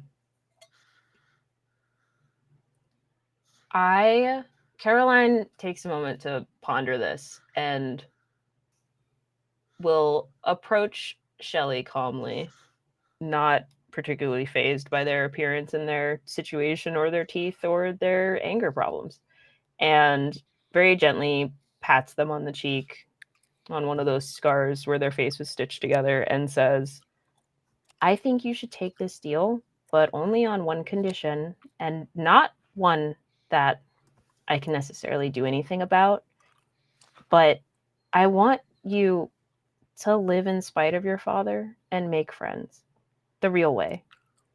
Not by building them, by getting to know them, talking to them, seeing how to love them and how they want to be loved in return. I think you're capable of it. And I think pretending you're not is just giving in to what your father wants in the end, even if you never talk to him again. But I think you can do it. I believe in you. And I like to call that like a motivation, like to give him something to look forward to and something to work on. You place the hand on their cheek, and Shelly reaches up with a hand of fingers of varying lengths, and that look like the fingers came from different hands. All of them beautiful in their own way, but many of them contrasting. Some of them meaty and powerful. Some of them very thin, like slender and delicate. Just a mixture of different shades as well. As they place their hand again over yours, and they look at you and they say, "This is the first time anybody's ever given me a tender touch." And they sort of grasp your hand and turn to Bast and hold out their hand and say, "Deal." And the mist swallows you all in. You all smell a distinct scent of brimstone. And we will pick up with what happens next after a break. Yay! Oh my Yes. Thank you goodness. so much, everybody. We'll see you in 10. Bye. See you.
Hello, Hi. everyone.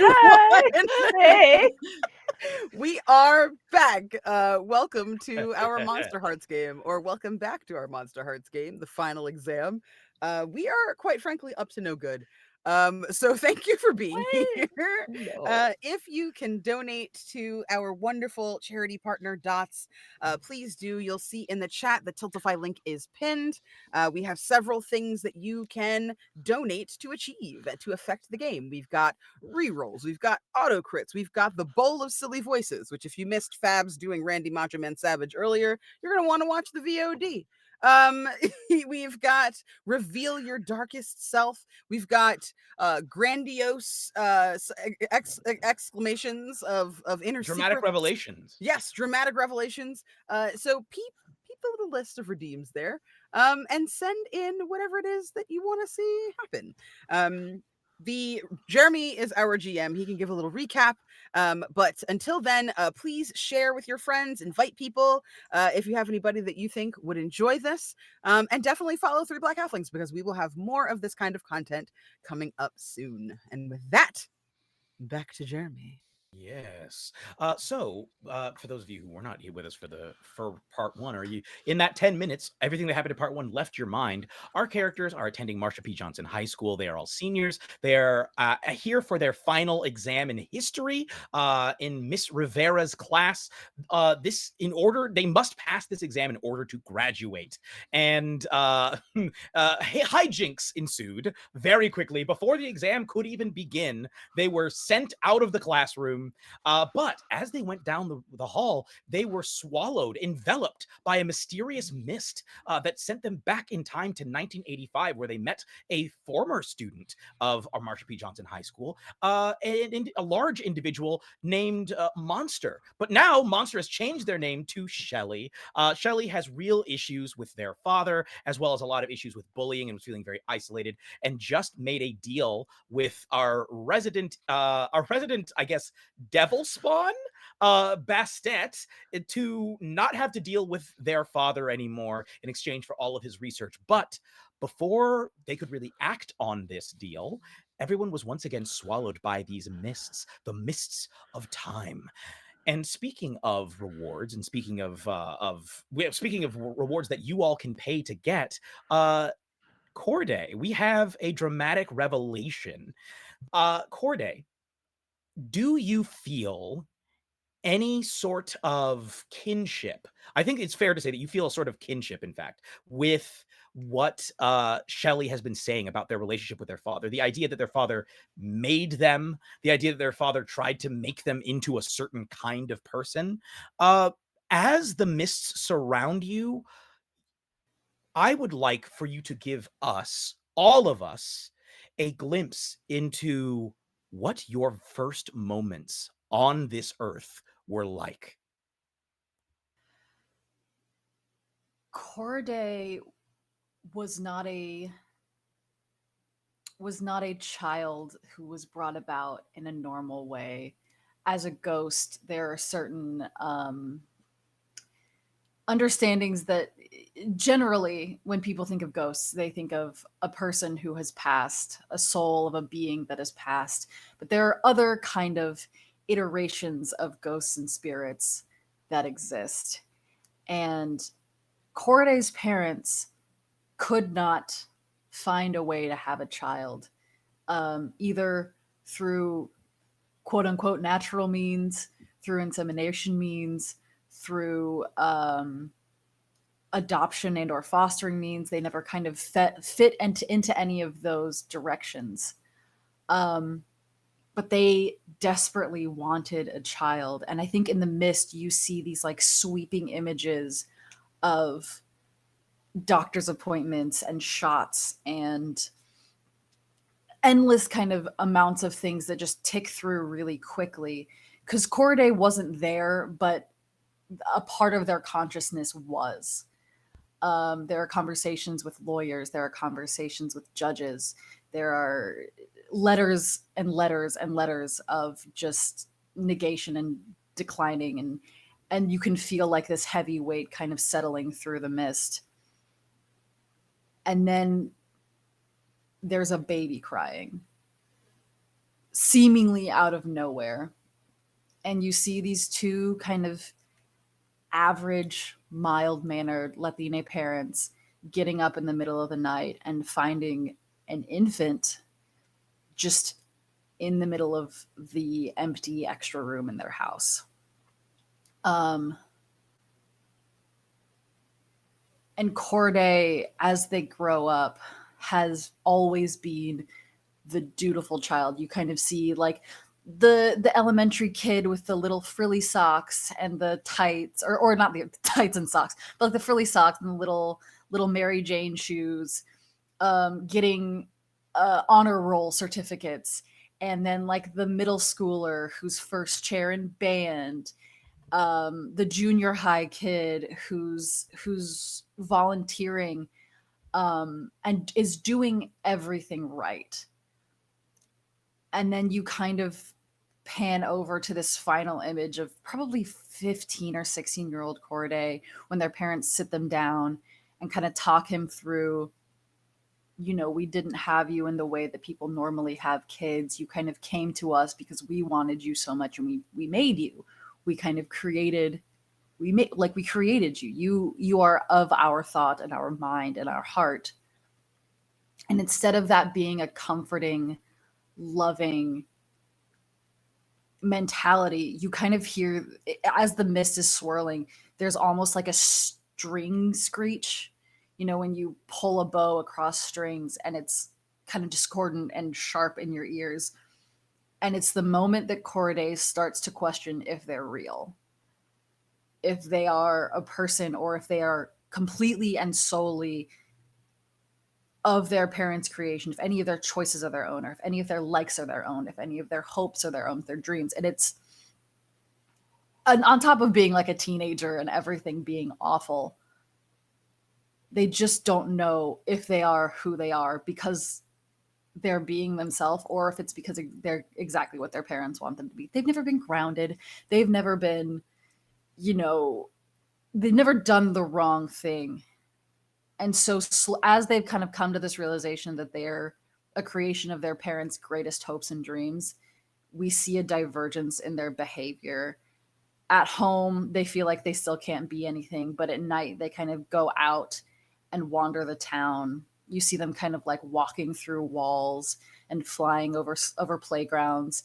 You see them putting like safety pins through their ears as they kind of pierce their own ears, and just really trying to experience life, and then coming home and having a panic about, okay, well, what if they wanted me to be having this kind of, what if they wanted me to rebel? What if they got tired of me being a good kid? What if they wanted a rebellious teenager? And so then going back to their kind of good kid ways, and just like these up and down almost waves of emotion. And I don't think it's even a conscious thing that they're projecting out into the mist. I think they just feel at home in the mist. The mist kind of creeps and moves where it wants to, like Corday does a lot of the time. And hearing Shelley's life and story, they feel so connected with it, but don't know how to bridge that gap and that like social anything. And so it just kind of spills out of them into the mist. And once they realize it, they start trying to like gather it back into themselves, and kind of the same way that Q sucked in all of the air and all of the fire and smoke. They're trying to pull these tendrils back in, but it's too late, and they've kind of gotten out. I need, as this spills out, all of you, I think, feel and see this. It's almost as like you're seeing it both from within and without. You're seeing into Corday's experiences and mind, even as you see what it looks like for them to be doing these things. And I think interspersed with this, you see moments of a man that none of you recognize on sight, but all of you recognize spiritually as Shelley's father, sneaking into graveyards, mausoleums, into police stations and morgues, and finding body parts, into animal hospitals, into zoos, and finding parts of beauty of all different stripes, and almost in a feverish haze for weeks on end, assembling a child, assembling a creature, assembling life. And that same desire to have something to call your own, to have a person to call your own, a reflection of what you think is beautiful and valuable. And that same feeling that Shelley has of, can I ever live up to what my dad wants for me? Is it even possible for me to live up to what my dad wants for me? Have I already failed? Does my dad even want me? I think in order to keep this from spilling over into too much emotion, I'm going to need Corday for you to roll to hold steady.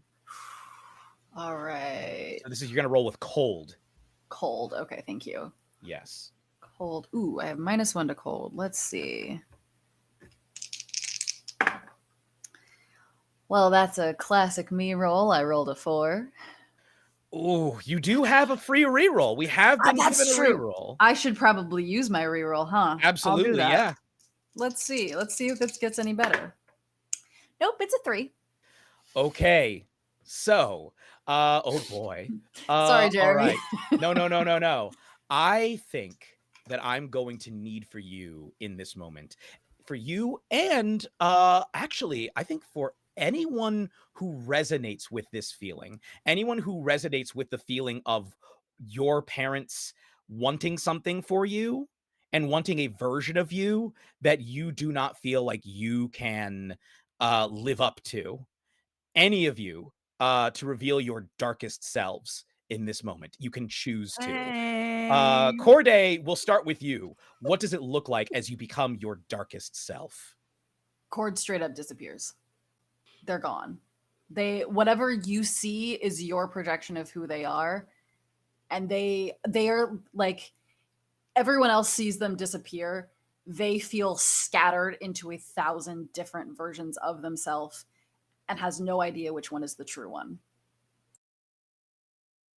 Hmm. I think each of you feel this echoing through the mist, and it only feeds your own emotions as each of you who resonate with this. Who chooses to reveal, or who, as your player, which of you is going to reveal your darkest selves? Bast. Oh, yeah. Bast, in the mist, starts to see, like, they start to feel very hot, and there's a ring of fire around their feet.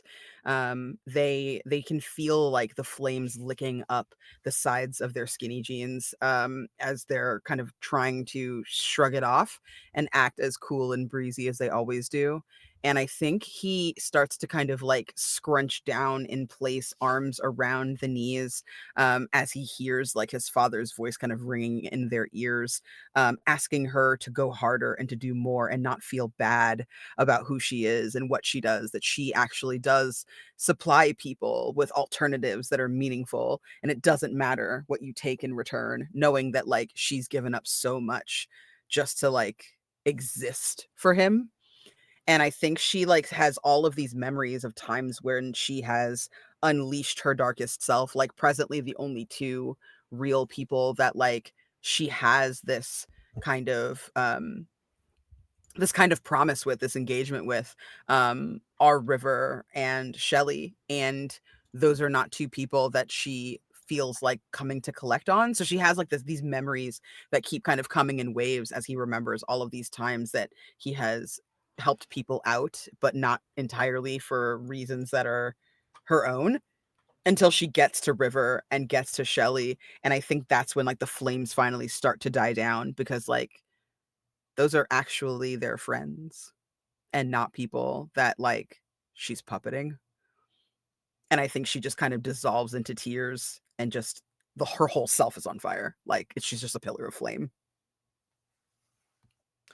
Any other? I think Quentin, you were going to say something. You're muted.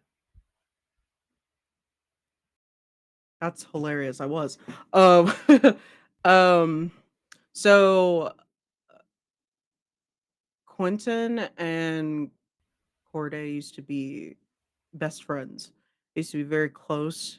And so I think, and correct me if I'm wrong, Corday, but I feel like there were moments between them when they were a little bit younger where Quentin kind of saw glimpses of the confusion and like the emotions that were going on, more so than anybody else. But to his own experience, um, his dad has had suspicions, but instead of kind of the cliche, "Oh, I'm gonna disown you because, you know, you're queer," it was more so, "I'm gonna ignore that part of you vehemently."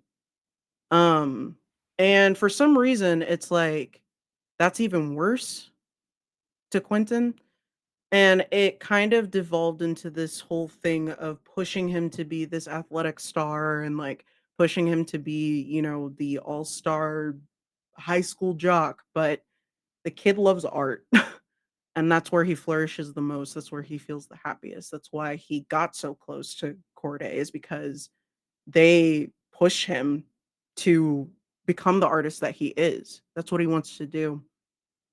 And seeing glimpses of, you know, these adults that you look up to that are molding you into things that potentially they wanted to be themselves, but it's just a lot of projections onto the child. Um, he kind of feels it a little bit. Uh, and his darkest self isn't necessarily outward, but all of the warmth that was about him, all of the radiance that was about him just dims, and his energy goes way, like, low, and all of the joy, all of the energy that he has is kinda just snuffed out, and even his eyes sort of, lose their spark a little bit. So he's just kinda taking a moment, and I think he's also still processing the moment that he had earlier too. So, Mhm. Caroline, do you undergo any sort of darkest self revelation? That is such a great and excellent question that I was sitting here wrestling with because I was just like, guys, we can't all, but also we could all, but also we can't all, but also. Yes, I believe so. I'm gonna go with yes. I'm gonna go with the solidest yes of my life. Fuck yeah. Caroline lives with this feeling every day, all day, of needing to be correct and needing to do the exact right thing that the perfect high school cheerleader daughter would do. Because that's who she was before they moved. That's who she's got to be to make sure that her mom doesn't get too upset, that nobody gets too off their own issues, right? You know, don't cause problems, don't add to more problems, don't admit that you're scared and you're confused and you just want to get away and that all this change is too much change, but at the same time it's the right amount of change and you want more change because clearly that's the best solution right now is to just keep running. And that's why she cut her hair, because it's almost the end of something stable and it's time for another change. It's time, and this is the only thing that she's got anymore is the hair that used to be hers.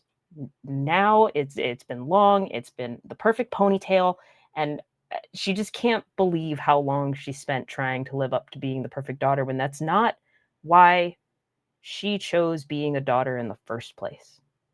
She chose it for herself, not for them. And the only way that they were willing to accept it is if she did it the right way. And I think in that moment, seeing someone else who keeps being forced to be molded, especially someone that she remembers hurting in the past a few times, maybe more than a few times, telling them to leave her alone, telling them that their art is kind of dumb, but you know, maybe it's okay. I guess you can draw, like just being a little bit rude enough, especially as a teenager, that stuff cuts real deep. And she knew it cut deep, but she still thought that was the right thing to do too. Because you're not supposed to be friends with the art kid. You may have been before, but not now. You're the cheerleader. Get your jock boyfriend and start running. Start flipping. What are you doing? Start chanting, start singing, start dancing, start wearing the skirts, start growing the hair, all of those things. And as that mist comes in and these visions start to go away as they're being pulled back into Korodai and then eventually released, I think Caroline's darkest self is actually the wind. It's the immutable air that flows between all things and just keeps moving and changing as it encounters anything that it comes across. And I think she doesn't disappear per se, but starts to embody that air. She starts to move more than she's supposed to. She starts to just keep running and moving and skipping and anything, any sort of body movement to keep moving somewhere. And in that moment, the only thing she wants is to figure out who everyone else is supposed to be, but also who they want to be above that. Not supposed to as in what anyone expects them to, but supposed to in terms of what their heart wants. And I think she is trying above all else to figure out where her old friend went. Mm. And it's a darkest self of that chase. She needs to find it. She needs to have answers. She needs to solve the problem. She needs to make sure everyone's happy, everything's perfect, and she can fix it. She can fix it if she just keeps running. And as those emotions flow out of each of you, River, do you reveal your darkest self, or do you continue to keep it to you? Do you continue to keep it hidden? I think thematically, looking at what Bastet has became, I don't think he can, and I don't think I think more so River is very troubled by seeing Korodai disappear. The emotions that River has been feeling the moment that that happened was desperation, and then turning around and to see three other people who he roughly considers as friends turn into their darkest selves kind of snaps him back and just makes him focus on just okay, something's happening to these three, but the one person that he's been like focused on is gone. And there is like these memories of a moment where he was standing in front of this well thinking if he should jump, and one time the only person that was there to see him was Korodai, as Korodai was just present and aware and just like gallivanting around being trying to look for who they were. And Korodai just knowing who I am and me finding out who they were, and it just sunk through River that like it has sucked for a year to not have his brother, to know that he's okay but doesn't remember all the times that they had together, and he can't ask for Bass that back. But it was filled when Korodai was just there, just hanging out, just being that person who filled that hole, and now that person is just gone. And I think he holds himself to kind of maybe like even owes it to Korodai to just not freak the fuck out right now. He's a little hurt because he sees all of this emotion, and it's like, wait, wasn't us being hanging out together enough to make you know who you were? Because that person I knew was who you were. Wasn't that enough?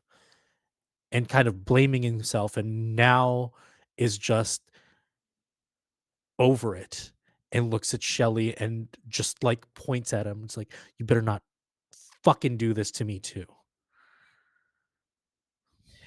Shelley, for their part, is because I think as all of you are feeling these emotions, it's seeping out through the mist. All of your emotions are feeding into each other. You can catch glimpses of everybody's experiences and feelings and pasts. And the same is true also for Shelley. The pain, the alienation, the rage, the dark rage that is held back, that they feel bubbling up inside of them, the fear, the depression, the hopelessness. But as each of you are experiencing this, like all of your emotions flowing into each other, I think you also feel another thing: hope. And a huge set of arms wraps itself around each of you and pulls you all in, as Shelley, with all of their strength, pulls you in tight. And you hear, "I have friends now. I have friends." And while that hope bubbles, there's another emotion that comes in from outside of the group: intense rage from an alien source. You start to get flashes of fire, of pain, a black face, a black person's face, a black man's face looking down at you like an angel silhouetted in candlelight. Beautiful. Something being pressed against your lips, something wet, something cold. The coldness spreading throughout your body. And the knowledge that you will never, ever die. And the immense power and anguish that that brings. Because not only will you not die, you will not change. And you hear a voice shout out, "Well, why don't you just go find him again? If you don't care about me, go on, go find him."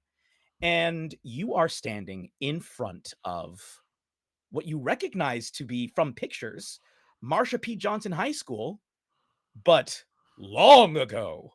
This is closer to when it was founded. This is early 20th century. And standing in front of this school is a young teenage woman who is screaming at a well-dressed man. It is like the twilight. It is not even morning. It is so like early morning. The sun hasn't even really come up yet. And this man is standing there well-dressed, wearing a pair of circular sunglasses. And he just sort of looks at her and without a word just turns, and you could tell he doesn't have anything that he can say. And he walks off into the twilight, and this young girl stamps her foot and turns and sees you all standing there. And you can see her eyes have like a red tinge to them as she is filled with fury. And she looks at you all and says, "What? What do you all want?" Caroline screams back, coming to, and it's just like, "What do you mean I'll never change?" And just yells that at this person. "Oh, what? You think you have it so tough? Well, you gonna look like this forever?" I don't want to look like anything forever. I just want "Me to be neither." anything.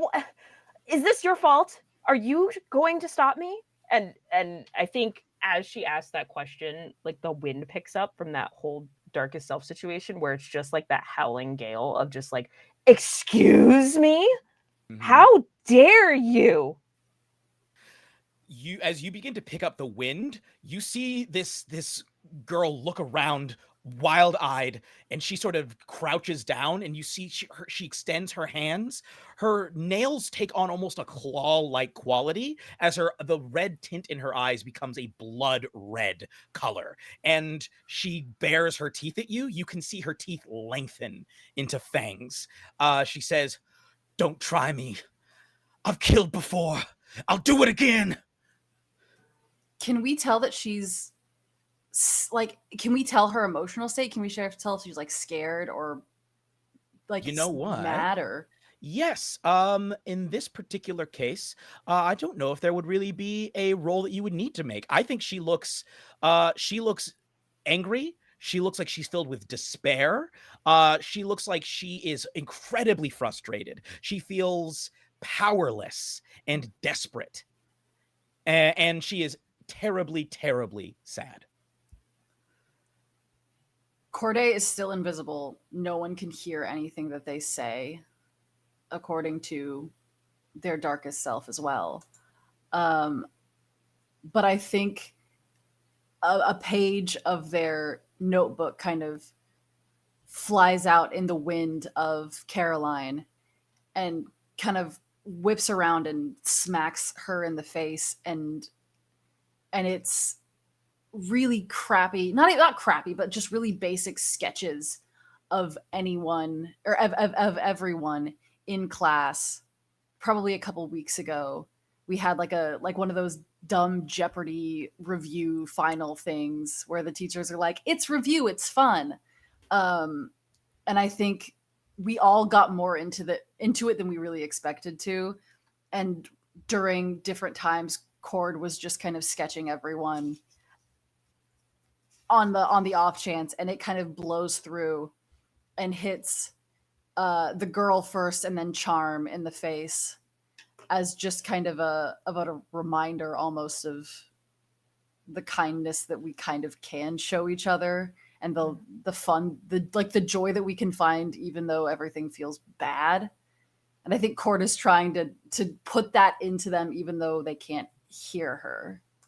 Yeah. I think Caroline snatches that paper like out of the air. Like it hits her in the face and she's just so frustrated that she's just stuck here and doesn't know why or where and just wants to keep moving, and yet the stupid mist won't come fucking back, and just grabs a sheet of paper and she starts to crumble it, and she's just like, well, you know what? If you've killed before, being dead would at least be a change, I guess. Sure. And then like starts that crumbling and realizes that it's a sketch, and pauses and like feels her hands start to shake as she starts to unravel it again, and it's just, oh, wait. So that means everybody's still here, which means things can still change, right? So, and I think she starts moving around again super quickly, like starting to circle the area to figure out where Cord is. Like she just, like, that was a sign, and she knows it's a sign, but it's a sign that something can change because something changed again.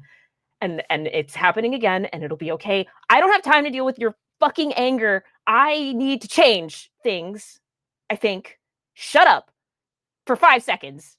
Where are my friends? And like turns around. What is going on? Help! So before we continue, because I'm about to narrate a little bit, but before we continue, I said in chat that if we hit $200, I would volunteer to pull from the bowl of impressions. Candace, can you please pull some options from the bowl of impressions? And I will choose one because Warden Cliff, shout out to Warden Cliff, who just gave Charm a re-roll, has gotten us to our goal of 200. And if we get 300, if we get to 300, I've agreed, Jen can turn me upside down. I will just be upside down for, I guess, the rest of the stream. So let's see if we can hit 300. But in the meantime, what options do I have for my impression? Okay. The first one is Kronk. The second one is Lumiere. I'm sorry. And the third, sorry, I made these sheets of paper way too small. I'm so sorry. The third is Mojo Jojo. I'm trying to think. I feel like Mojo Jojo has to be the answer. I just want to see if I can get it right. You know, I'm just gonna go for it. Let's do Mojo Jojo. Okay. We believe in you. Yeah. The Powerpuff Girls fan in me is screaming. Please. I actually just rewatched I didn't realize that it was Devo who did the Go Monkey Go song. Yes. That was Devo. I remembered that song and being like, wow, this song's really weird but really catchy. Had no idea it was Devo. I love all the short songs. I mean, Mother's Baugh does the Rugrats theme song, so. Yeah. Oh, shout out to Mother's Baugh, man. That guy's making fantastic music. Killer. So all of you are standing there, being held by Shelly, who has come back in time with you. Shelly is holding you all very tightly, but upon seeing this young woman standing in front of you, they set you down. They sort of loom over you, waiting in case she begins to attack. Meanwhile, Caroline begins flipping around, looking for Corday. What do the rest of you do? I die instantly. I drop dead. That was no roll, just die.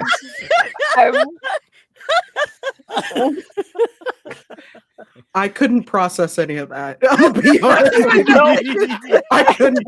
I don't know what just happened. Mhm.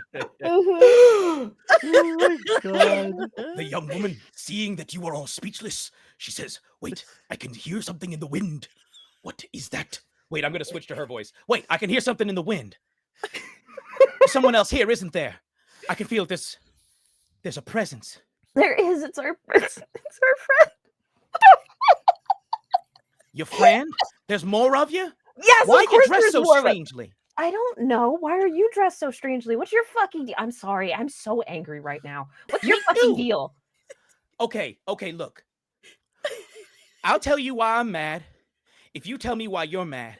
Because I can tell that you're not exactly like me, but you're enough like me that I can trust you. Well, I don't grow fucking claws, but sure. I'm so sorry. I Okay, can't and I help don't it. turn into a random wind person who's dressed like I'm from some other time and place. Okay, I'm sorry you don't understand time travel, but that's not my problem. Okay, and I'm sorry you don't understand vampirism. My name's Claudia. Okay, actually, I do understand vampires. There's a really good series of books. I'm sorry, what year is it? She looks around, she's like, No spoilers. yeah. She says a time in the early 20th century that I will not say because it is a spoiler. But it's in the early 20th century. We're going to say pre-World War One. Oh, sick. Okay, yeah. Yeah. There's stories about that. So yeah, I know what the fuck a vampire is. Okay. Yeah, And what are you? just high school cheerleader. No big deal. I'm probably gonna be valedictorian, but I'm also probably gonna be prom queen next year, even though I won't even be there next year because everyone's so excited to vote for me. It's really cool. Uh-huh. Yeah. What about the rest of y'all? The rest of y'all gonna be valedictorians? No, No. not at all. They I could be think if they wanted to be. Yeah. Yeah. That's true. Apparently. Does Okay. anybody want to be valedictorian? I can, I have a lot of tricks up my sleeve. I mean, I That's got also like true. I got a letter last week. Parents did saying I was going to be a valedictorian. I was in like the top like 5% or something. Like Oh my super god. Can glad we just to stop whatever. for a second? Why are you on fire? Why are you on fire? What? I'm not on fire. You're on fucking fire. No, I'm not on fire. The sun's not even up yet. Speaking of Am which, I on we gotta get fire? inside. The sun's gonna be coming up. Oh yeah, sure. What's the? Okay, so who's that guy? Okay, so wait. You That's are my on fire. dad. Oh, well, Do you have fuck another dad. dad Am I too? right? I'm sorry. Yeah, actually. Well, I did. He left. Good I riddance. look at Shelly's with us, right? Yeah. I look at Shelly, and then I look at everybody. God damn it. Oh, After this, we're going to the library. I don't care. we're finally gonna have study hall together. Really? So she starts to walk Wait. into the school. Do you all follow? I'm done. I'm done. I'm dead too. Yes. He's back in the room with us. It's Mojo Jojo in the room with you right now. Oh my god. As she walks into the school, the hallowed halls of Marsha P. Johnson High School, all of you see sort of a gothic quality to the school before it was remodeled back in the 70s. It's very nice atmosphere. She walks ahead of you. She finds a secluded spot. You can tell she's done this before. She has a key, probably stolen. She sneaks into the school, lets you all in after her. She looks around and she says, okay. Oh, excuse me. She says, okay, I need y'all to explain to me what is going on here. Why are you all dressed so strangely? Why are you all a bunch of weird monster people? I know I'm also a weird monster person. I can feel like waves of emotion coming off of y'all. I can it's like heat. Well, that's just because actually all of us are extremely hot, but like specifically literally two of us are really hot. So Is like that everyone just where you happens. come from hot? Because I Yes. agree, all of you are very hot. Yes. Yes. Wait, Isn't that right? Are we talking about like temperature or? Yeah. Oh, I mean, technically, yeah. Then I'm hot because I can like I have Yeah, you are hot. Shelly's hot too. It's true. We're also hot. It's pretty great. I'm hot? Yeah. Everyone loves a good bite. Oh, wow. Nobody's ever told me I'm hot before. Oh, you're I'm still welcome. confused. Are we talking about like temperature or like are we so we're not You talking Is it just kiss better to them be talking already? about Like, temperatures? ugh. Oh, What'd you say best? I said you guys should just kiss already. Holy shit. yeah, seriously. Is that part of the deal? Do I need to kiss because it's the deal? Or do we want to... No, the deal is done. It's fine. I mean, you would No, never have wait, gotten no, here you without me, can't kiss yet. obviously. We Best, can't they kiss can't yet? kiss yet. Do we want to kiss? Do you want who's to kiss? kissing who? Well, first of What? all, Who Best, wants they to can't kiss? kiss yet. Quentin, did you want And to kiss? Caroline like very quickly like whispers over Best's ear, they can't kiss yet because Cord's not here, so like we can't get a good sketch of it. And then like I don't think River brought their camera equipment, so like we won't even get a good picture. I guess that's fair. So are we talking about temperature? I'm still like on point A. No, you're Y'all really are on, fucking like, good looking point and everyone square. thinks you're sexy because you're Yeah. big and tall and we all want to climb you like a tree, okay? Oh my god. That's I true. don't want to climb you because I'm bigger than you. Every time I've tried to climb a tree, it's broken, and I don't want that to happen to you. But you can climb me if you want. Mhm. A wind whips through and like one another page of the sketchbook says it just says, yeah, climb.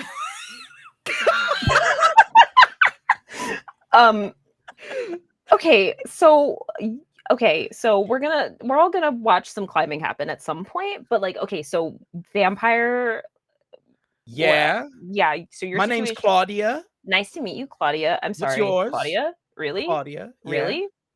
Yeah. Oh Why? my god, it's just like the things, guys. Okay, anyway, so Okay, you're pretty, but you're weird. yeah, I know. Isn't it great?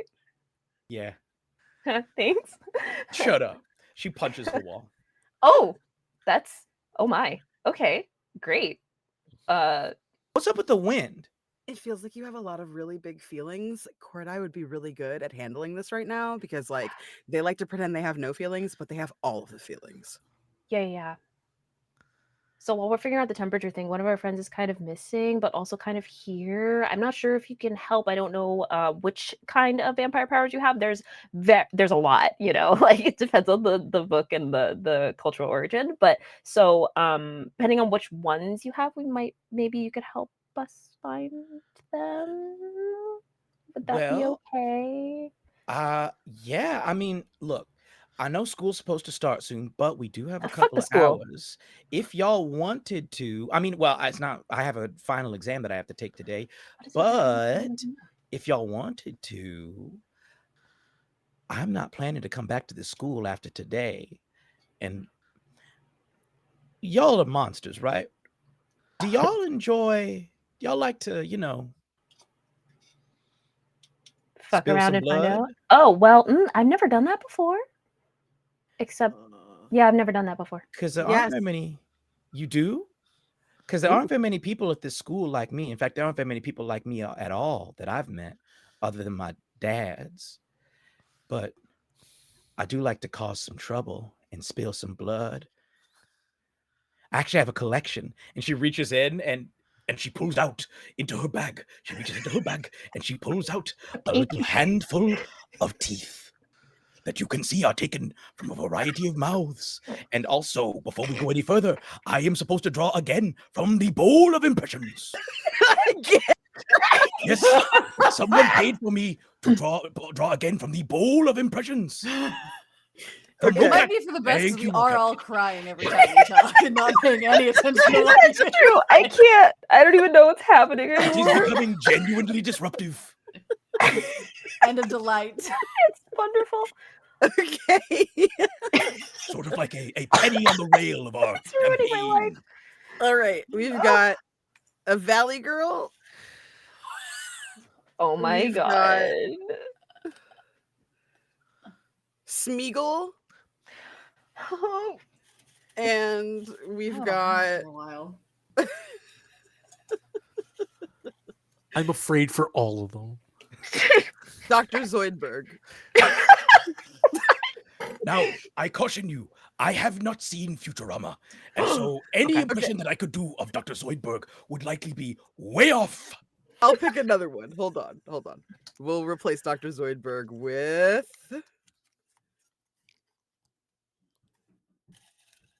Oh, no. Oh, no. Was it Mojo Jojo again? No, it was AI, and I feel Oh, like no. it's a sensitive topic right now. Not No. anymore. Mm. William Shatner. Why don't we make a poll? Ooh. Let me see if I can make a poll. It's been a while since I've made a poll. How do I? Let's see. Let me make a poll. Got me laughing so hard my asthma's acting up. I No, can't it's with not y'all. letting me make a poll. Why won't it let So me make a poll? I want people to be able to vote. All right, I will let you all vote. Each of you vote for, specifically the players. Which impression do you want me to do? Valley Girl. What were the 3 options? Valley Girl and what? Smeagol and Dear Gollum? Rocat, Werner Herzog is definitely in this bowl. So Oh, thank you yeah. for the suggestion, but it's already in here. We can choose between Smeagol/Gollum, William Shatner, or a Valley Girl. I feel like I can still play with William Shatner. See, I was gonna say things, but about the Valley Girl. Valley Girl is second place, but if you Yeah. do Smeagol, I will die. I will literally pass away on screen. I will become bones, just like that scene from Terminator is just like. Yeah. Oh my. Are we gonna turn you into mist like that car on Mythbusters? Yep. Amazing. That's my favorite reference ever. Thank you so much. That unlocked like a core memory for me. My God. Oh. Should I take it? We want you to No do fucking the chat. clue, man. Yeah, I think it's gonna be the chat. I think All right. that All right. Okay. Well, each of you see that Claudia looks dismayed and confused. She's not quite sure what to do in this moment. But she also seems excited at the prospect of spilling blood. What do you do? Bassett is immediately excited and kind of eyes this new person that's in front of him. He's like, oh, maybe she needs something. And then immediately is like, wait, what is in here? We've got to keep our eyes on the prize. And looks at everybody else. What do you think he needs to come back? Do I need to I don't know, what's the word? It's a thing people do when they feel like bad about what they've done or whatever. It's like a whole like traditional You I think apologize? chanting. Yeah, Yeah. Sometimes you have to do a seance for those, I know. But right. yeah. Well, I was gonna say we could say something that we like about Cord or like a favorite memory with Cord or something. I don't know. Oh, yeah. I mean, I guess I could do that or whatever. It's like a seance. Just treat it like a seance. Bastet Okay. sits up tall for a second and then collapses into legs crossed very elegantly on the ground and opens up their hands. Okay. Oh, Caroline runs over way too close, almost barreling in, and plops down on her little knees, grabs Beth's hand. This is the first time we've ever held hands, and it's kind of awesome. Your hands are really soft. Thank you. I use lotion 3 times a day, minimum. That depends on how many times I also wash my hands, though. Sometimes I can go up to 10 times a day. I like a clean queen. Thank you. Claudia comes next to you, Bastet, and sits down and grasps your hand with her also very soft, very small, very cold palm. I think Bastet fuels a little bit of their inner strength and their inner warmth and heat into the hand until it's like regular skin temperature, and kind of bashfully smiles at her. All right, is everybody else coming? We have to get the show on the road or whatever. She holds out a hand to whoever wishes to take it. Sure. And Quentin very awkwardly tries to sit down and cross his legs, but he can't because it's his jeans are kind of tight and he just has to like, okay, sorry, I don't like sit like this, like Do you want a book? a book. Yeah, to put on your lap. Okay. I've seen all the other football players do it all the time when they sit and watch practice. So Why? I don't know. I know. Ask me. I know. Why? A dick drawing flies through the air. I knew there was one. That's why we're Oh here my in the God, first they're place. in the room with us. It's anatomically correct. Claudia licks her lips upon seeing the flying. I have some of those too. Wait, Attached to someone, right? in a pocket? You have drawings of Sure. dicks. No, I've taken dicks from people, off of them, removed them, taken them. I tried to. Well, I was wanting to take one the other way, but my dad's got involved. Oh, well, I that's just sit and hold on to Quentin and like gesture over to Shelly, like, come on. Okay. They lean down. I have 7 dicks. I oh. did not need to know that. But hey, good for you. Quentin, you're gonna have fun. Wait, Wait. you also have pocket dicks? It's like when you go to a soda bar, you can choose what kind of soda you want. You just grab the nozzle. What is this, Epcot? What is happening? I don't know. You just pick what kind of Coke you want. Are you a Wendy's freestyle machine? Kinda. Oh, okay. That's really interesting. I didn't know your dad was Coca-Cola. Mr. Coke. Mr. Coke. I'm classic Coke, baby. Bastet reaches out with his mind and is like, can you come back now, please? This is ridiculous. And if you were here, you would be raining all over this parade. So can you just show up, please? Like, I get it. I embarrassed you in front of everybody earlier. Like, I don't know. I don't like talking about my feelings. And I know you don't trust me. And that's fine. I don't need that from you. You just matter a lot to me. And I wish you would just come back. Corday, before you come back, I have a question. In this moment, as Bast says this, I can have them roll for something. Do you think it would be appropriate to have them roll to make others feel beautiful? I'm always a fan of dice. Let the dice tell what they will.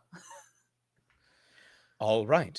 Bastet, I'm going to need you to roll with hot. And you do have re-rolls. Oh yeah, I'm gonna use that reroll. I believe It's a you really have sexy 2. moment, dice. Come on. Come on, Dice. How many rerolls do we have? You had 2. Now you have 1. Now I have 0. Oh, Ooh, that's better. An 8. An 8. Well, on a 7 to 9, you can offer them an experience point to do what you want. I'd like to spend a string. Ooh, okay.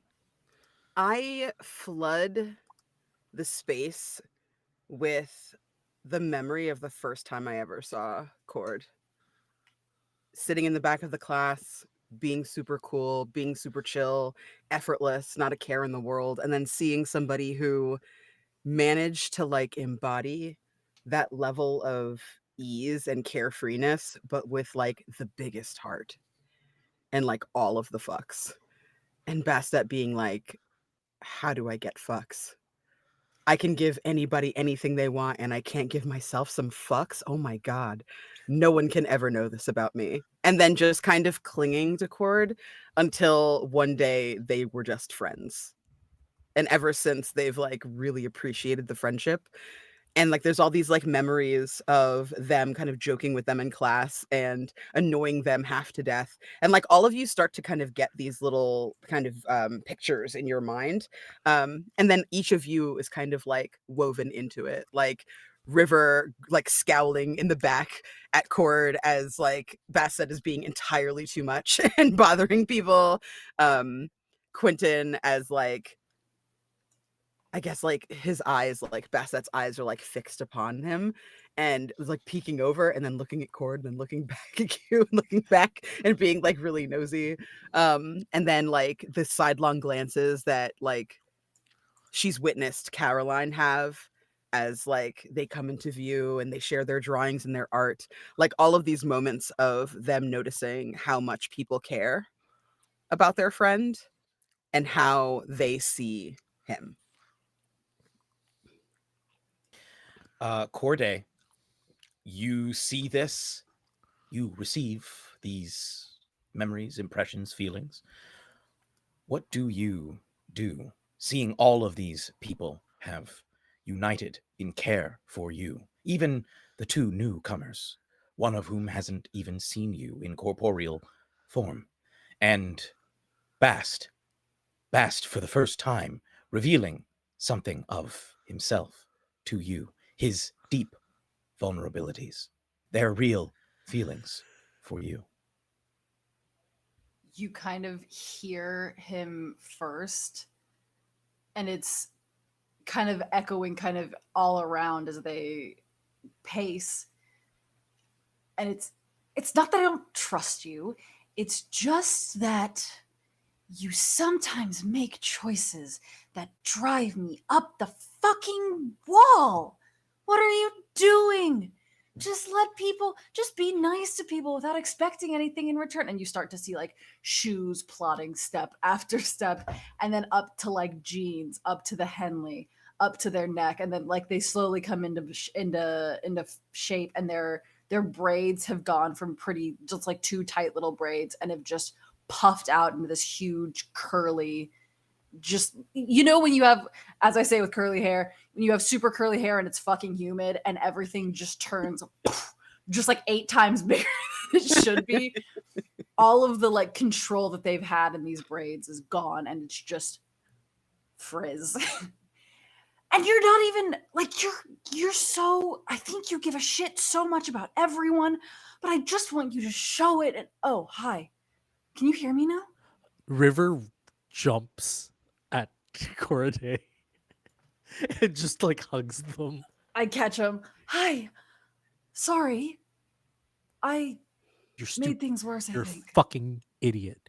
You're stupid. I know. Fuck you. Fuck you.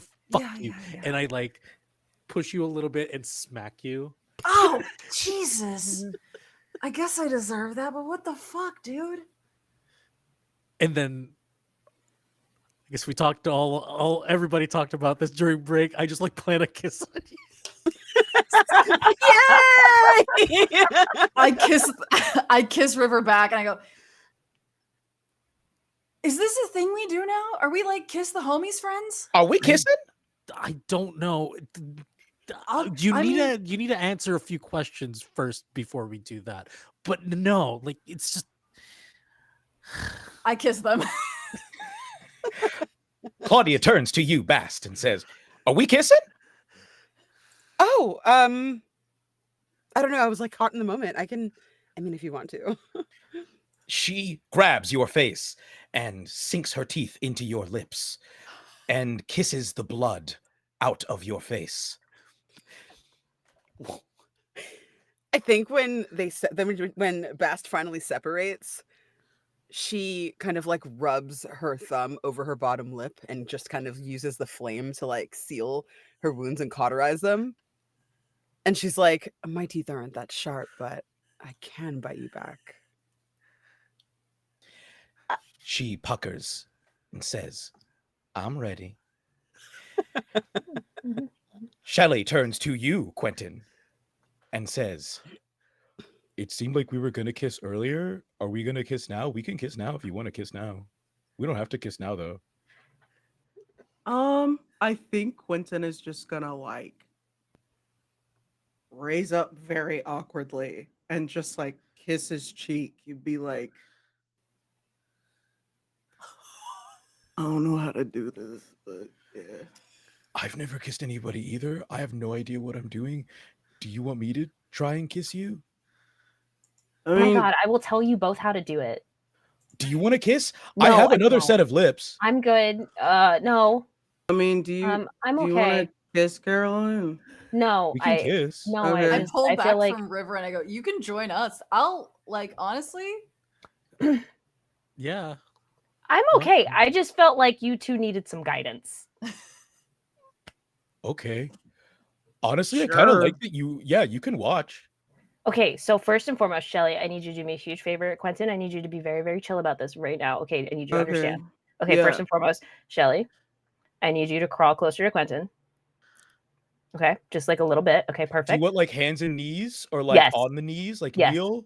I want hands and Okay. knees Okay. because you're still You want- taller, even though you're both on the ground. Okay, So great. do I just Super hot. Yo, so- you're just gonna Do sit I there. arch my back? wait? Is it You can do that if you like. temperature? Is it temperature? You keep like No, people it's not temperature. fucking It's No, not it's not temperature this temperature. time. No, this Okay, is okay. power So nap. No. Power tap.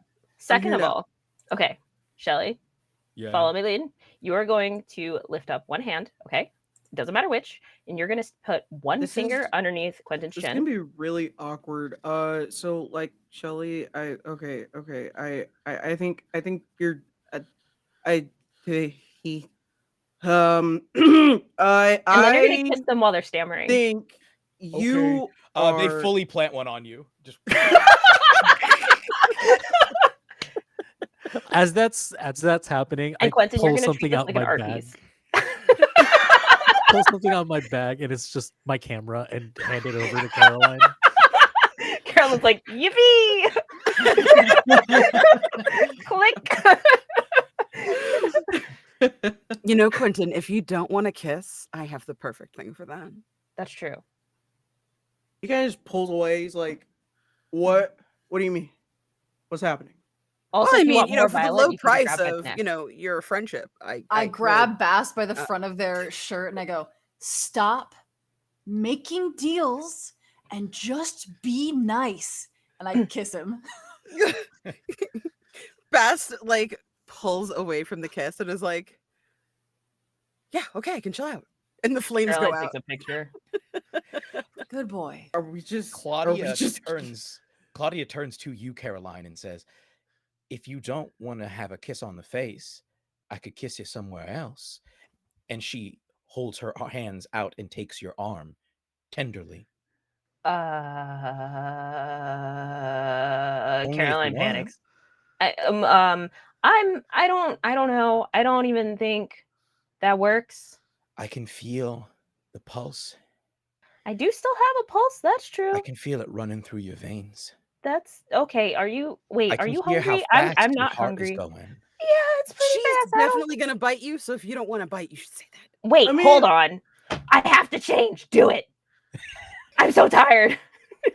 She sinks her teeth into your arm while making full eye contact the whole time and begins drinking greedily, never breaking eye contact. You feel a numbness spreading from your fingertips up your arm, into your shoulder, into your chest. She is drinking and sucking hungrily.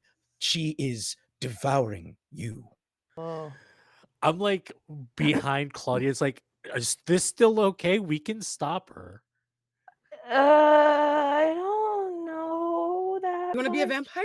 Uh, That's not a deal. That's just Wh- not a I deal. don't know what's you wanna- happening. Really, I would answer. I don't know is yes or enough. no. I don't know is enough. Stop her. Yeah. Sick. I chop Claudia in the head. Like, with, She, No. eyes crossed, collapses to the ground, says, "Sorry, I got carried away." Blood No, pouring out of her mouth as she says this. Caroline pauses and goes, I'm okay with you getting carried away.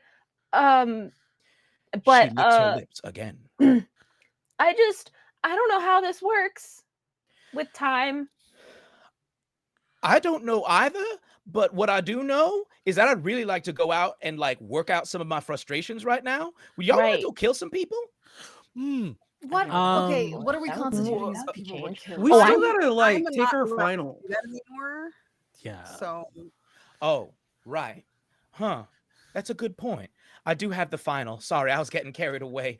She chuckles and sort of you're wipes. gonna kill that final. Yeah. Yeah. Yeah. She looks at each of you and she says, "You know, when I got to school today, I was kind of despairing. You know, I think it's better that you said no, Caroline, because Oh. if you did become a vampire, you would be like this forever. And I know that my fathers didn't think it through, but I'm always going to look like this. Always. I'm Yeah. always going to be small like this. I'm never going to be a woman. Yeah. And I all I want is to be my own self, to make my mark in the world, to step out on my own, find love for myself, find a life for myself. I'm pretty sure you do in another one of the books. I don't know what that sh- means. spoilers. but I'm sorry. I will say, y'all are the first people I've ever found who are even a little bit like me.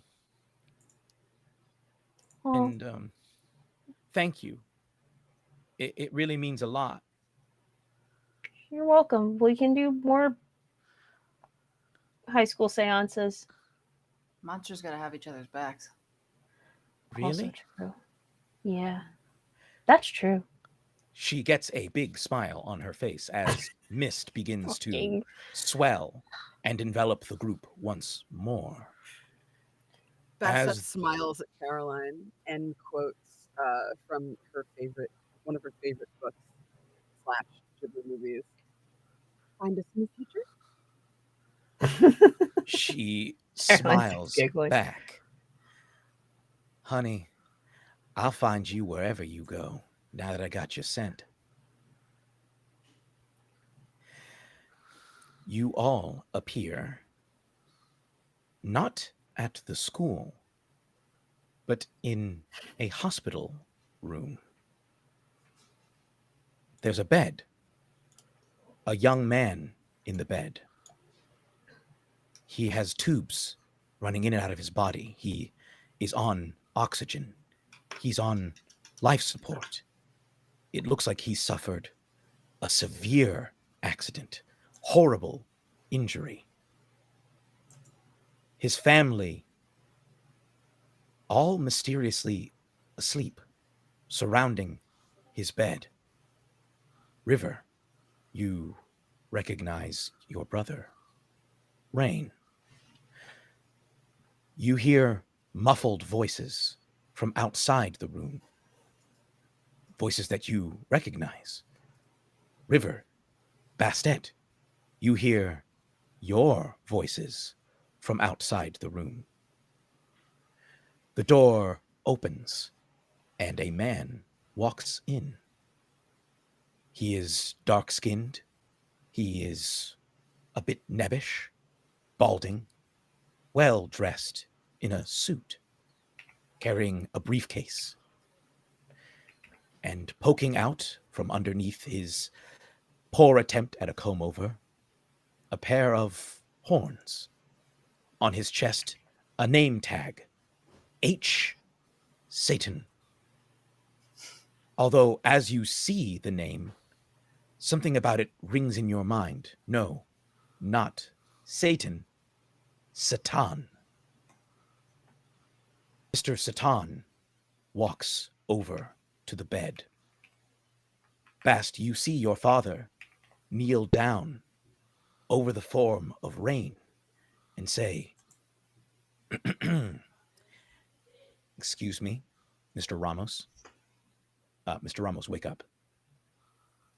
Rain starts. What? What's going on? You can hear his voice even through the tubes. It's as though you're hearing into his soul. What's happening? Who are you? That's not important. I'm here to inform you that your sibling has just made a deal. Congratulations. You're going to be okay. Oh, okay. But there are a few stipulations. You see, your sibling River loves you very, very much and has given up a great deal to ensure that you're going to be okay. But in order for that deal to last, you're going to need to follow guidelines. He reaches into his jacket pocket and pulls out a brochure. If you see here, uh, I know that you and River have been close historically. I'm here to tell you that that's over now. The two of you will always have your childhoods. You'll have those memories. You'll have those emotions. But that relationship, it dies here. You live, it dies. Uh, I, I don't want that. Well, unfortunately, it's not up to you. It's up to River. River has sacrificed a hell of a lot to help you live. If you go back on that deal, then I'm afraid the contract will be voided and you will die. Well, will River get back what he gave? Unfortunately not. You see, you would be violating the contract on your end, so we would keep payment. But unfortunately, you would lose your life, and River's sacrifice would be for naught. But, but, but I love River. With River's my best friend. Was your best friend. I understand this is difficult for you. It's probably coming as a bit of a shock, but you know what? Take it as a sign of River's love for you. Carry this forward, you know? Make River's sacrifice mean something. Make something of yourself. Go off to college, be successful, have a family, you know? Be as happy as you can.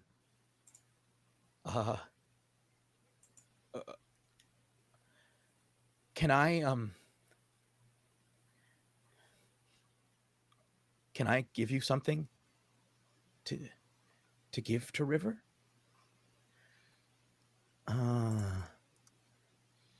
As long as it wouldn't constitute a continuance of the relationship, I don't see why not.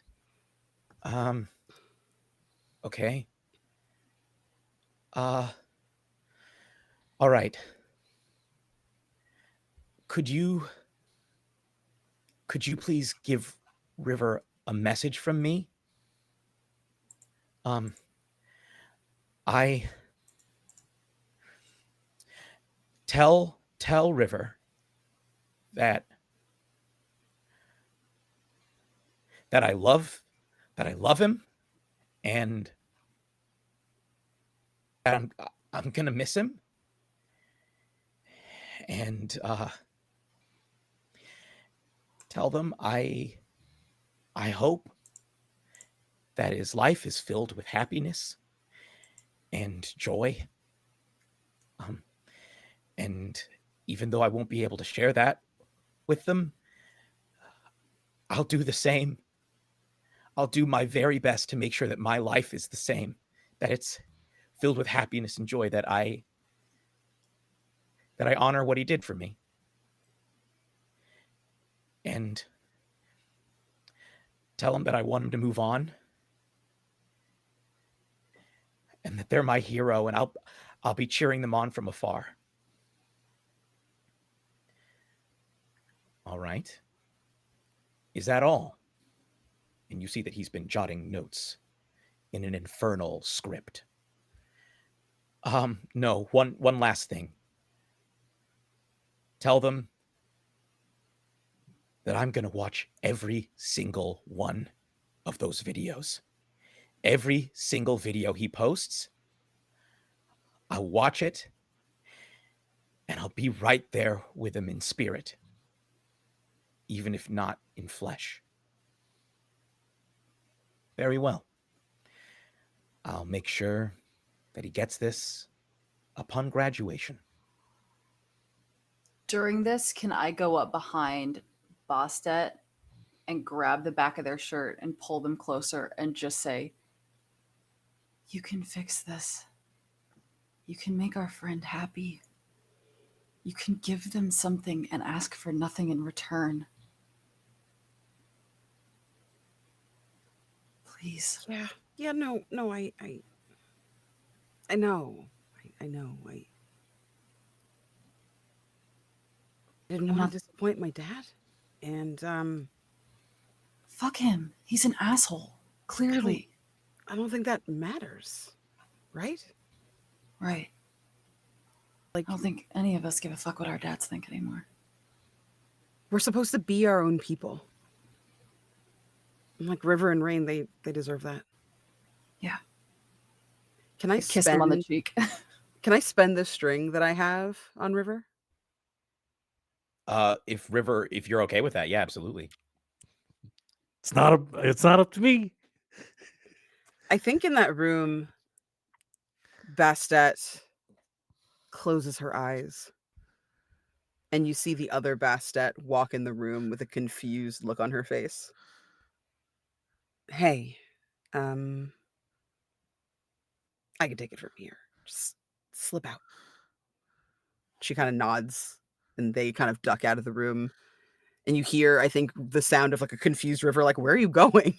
Like outside the door. And Bastet kind of kneels next to her dad.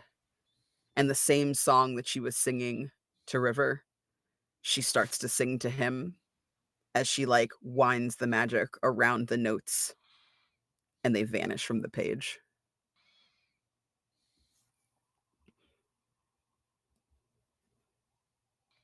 Okay. Are you using a move? What are you doing in this moment? What is your goal? I'm going to spend the string, and I'm going to use...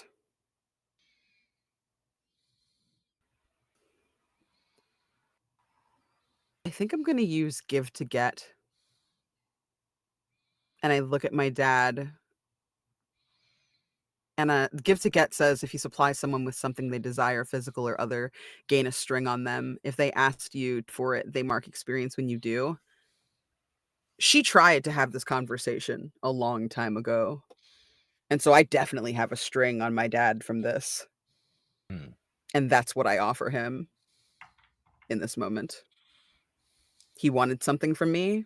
I took the string, and I offer it back to him in this moment to null and void the contract. If you want me to roll to like gaze into the abyss, since I'm going up against like a serious power, I can do that. Certainly. Please roll to gaze into the abyss.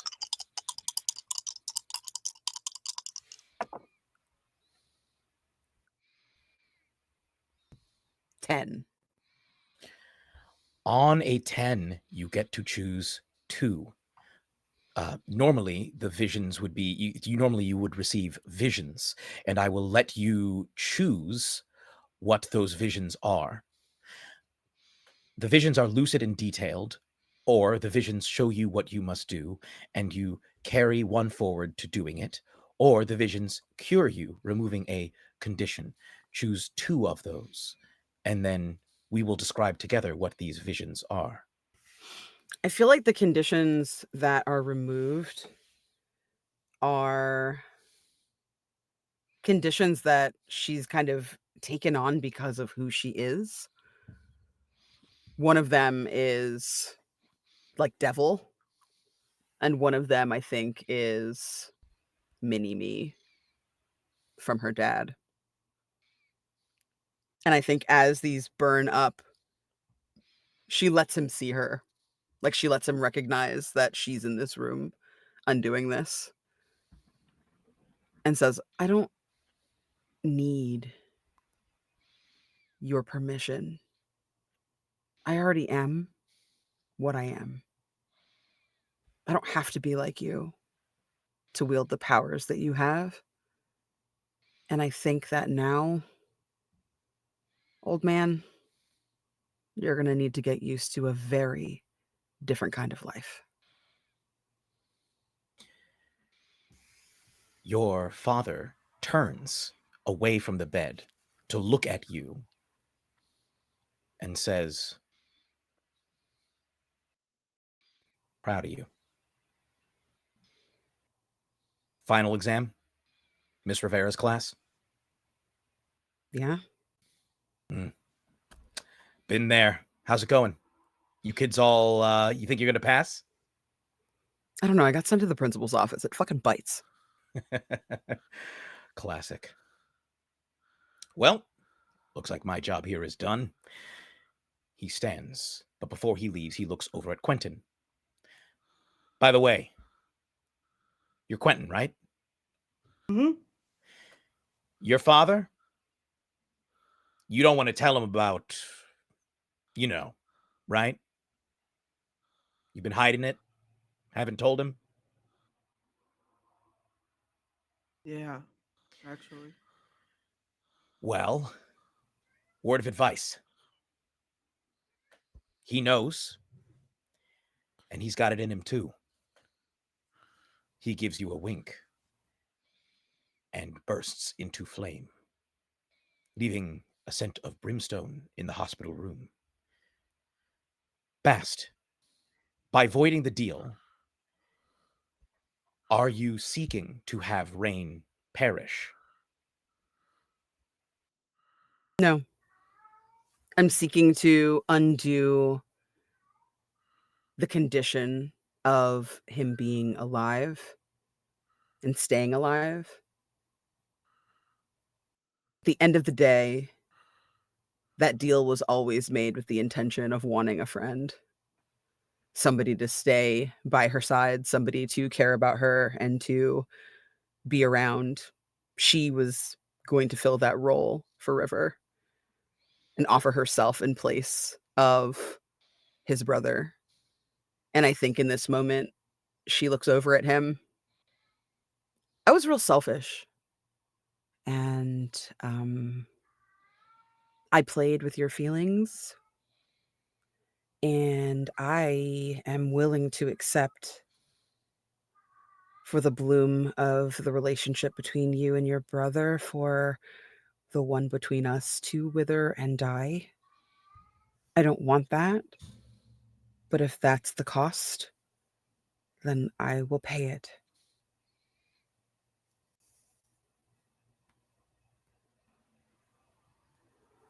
It's not like you.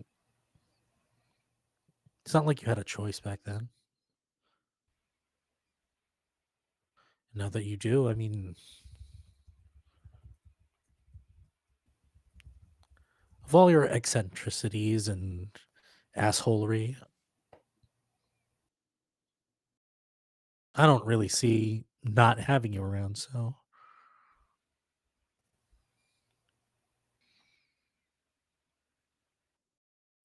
I wrap my arms around you and just like pull you into a hug.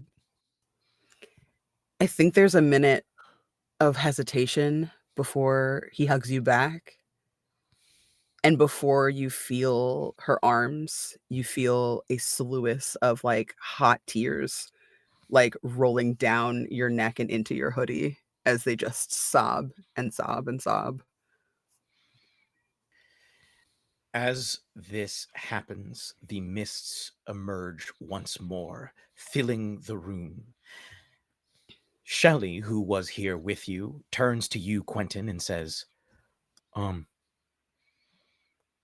know that you're from the future. If you want to tell your dad after this, I'll make sure that I'm there to stand by you. What year? And he basically coordinates that with you as they fade away. You all reappear sitting in Miss Rivera's class in front of a set of completed tests. The room is empty. It's late in the afternoon. The rest of the students are gone. Miss Rivera walks to the front of the room and says, "Exam's over. Pencils down. So, how did that go for all of you? Do you think you passed?"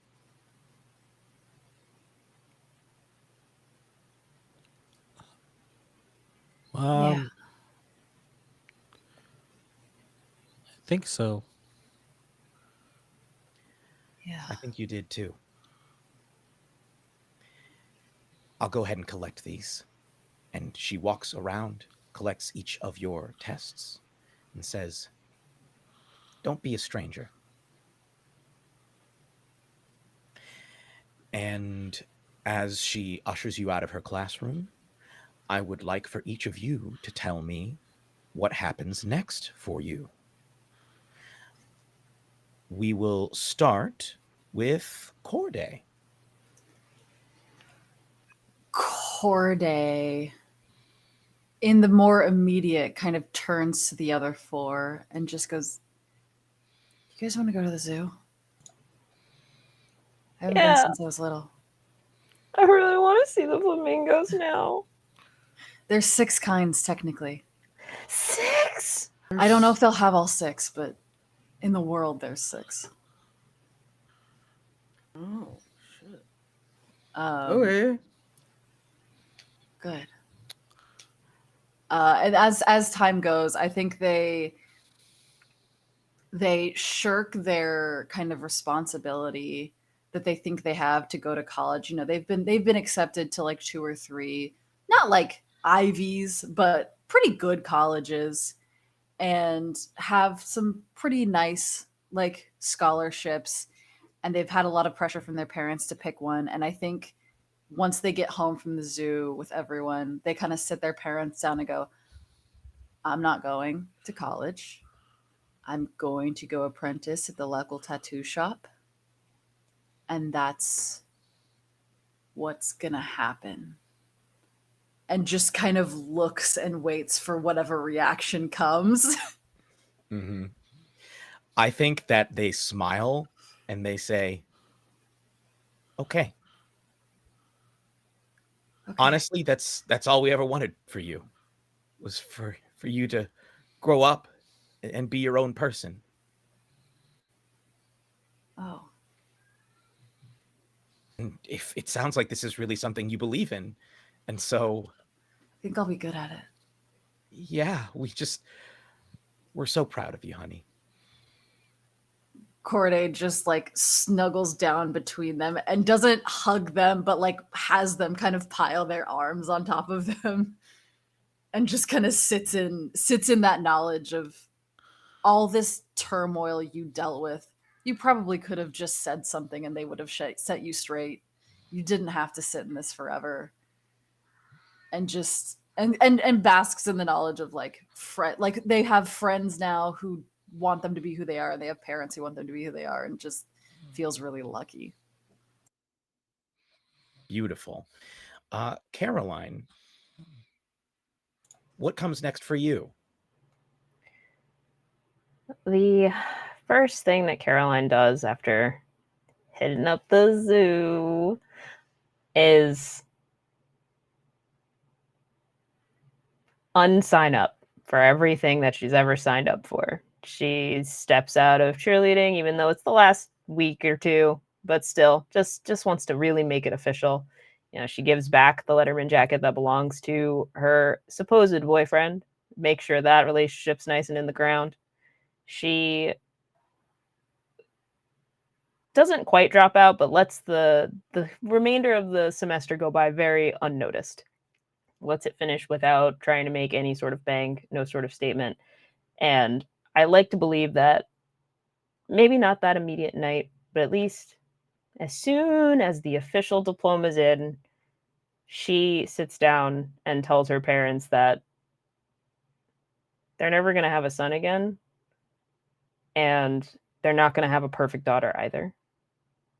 And she wants to go make mistakes and get messy, maybe learn a thing or two along the way, and chooses a little bit of a chaotic life. It starts with just like hiking across all the Americas. She's just going on her own with a backpack just to see what she can see.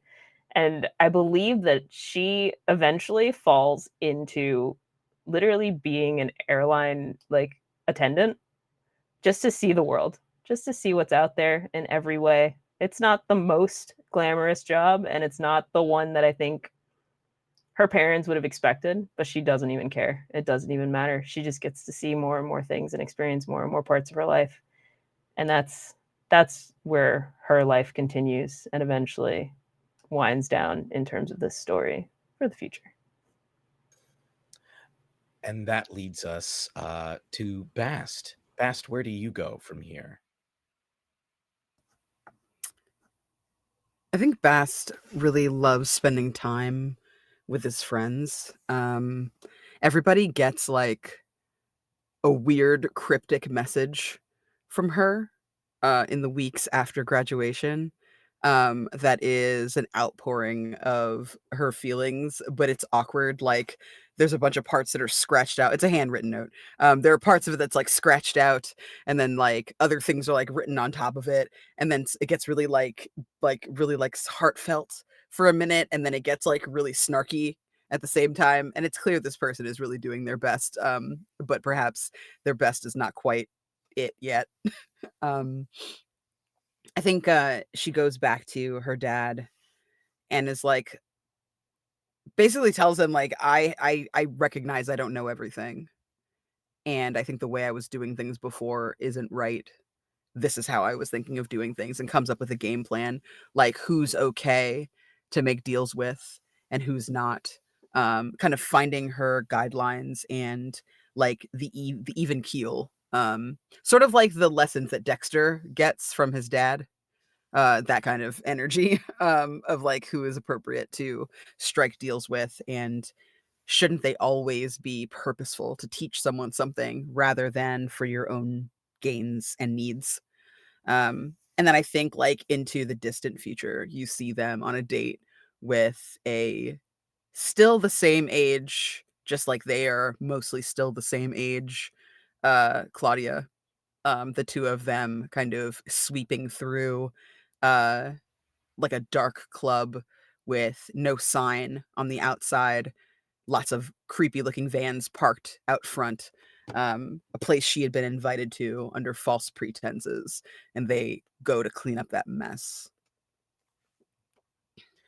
I think a number of you over the years get nighttime visits from Claudia, still largely physically unchanged, but you can tell that she has very much become her own person in the intervening decades. That brings us to River. River, where do you go from here? Um, River, River kind of like just lived on the same way. Except the only change is, you know, he would invite his friends on like these explorations. Like, um, there would be times where, when Caroline wanted to explore, River would extend the invite. It was like, hey, if you want something new, I'm checking out this place. You know, if you don't want to do the climbing stuff, you can hold a camera, yada yada. Um, and Oh, we're even definitely doing ghost tours around the world. Don't worry. yeah, and like in the future, sure. But the thing that I want to focus on is there was one time where um he invites all four to go, and he suffers a really bad fall. Um, Nothing life threatening, but he ends up in the hospital. And I think one thing that has changed is his friends are there. His parents normally are upset because he hurt himself again. But the thing that has changed is somebody came into town and it's Rain.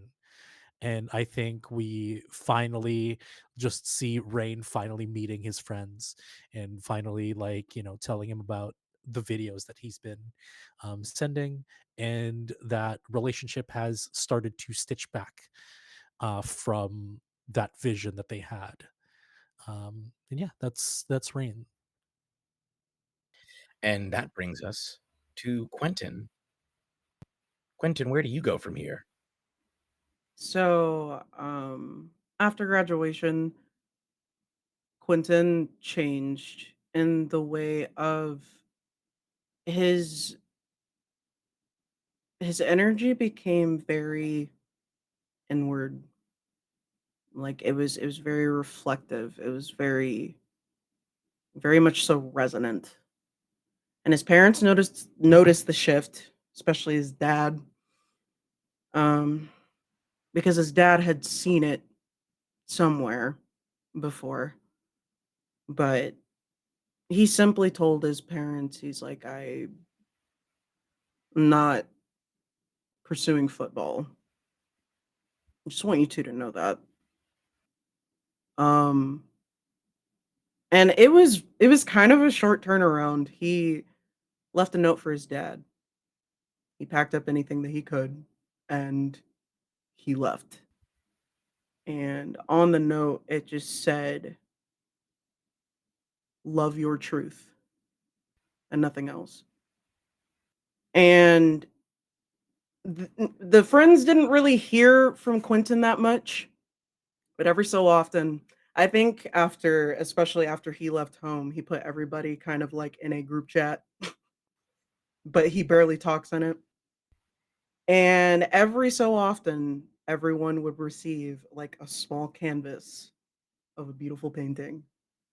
And it is very remnant of synesthesia paintings. Every single one looks like an individual piece of the cosmos almost. And then one day there is an invitation in everybody's mailbox that says, "You're invited to the opening of my new gallery. If you all would like to come, you can." And also, my husband's gonna be there. So um and so like I think he just went after his dream, and I think he definitely found the pieces of himself that he needed to find in order to live the truth that he had been so just lost about.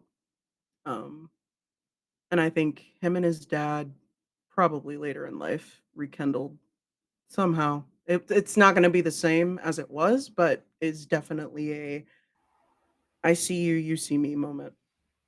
So Mm.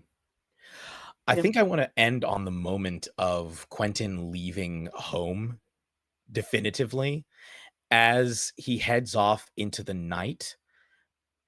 Stepping out of the shadows is a hulking figure who looks down at Quentin and says, "I told you I'd be here for you.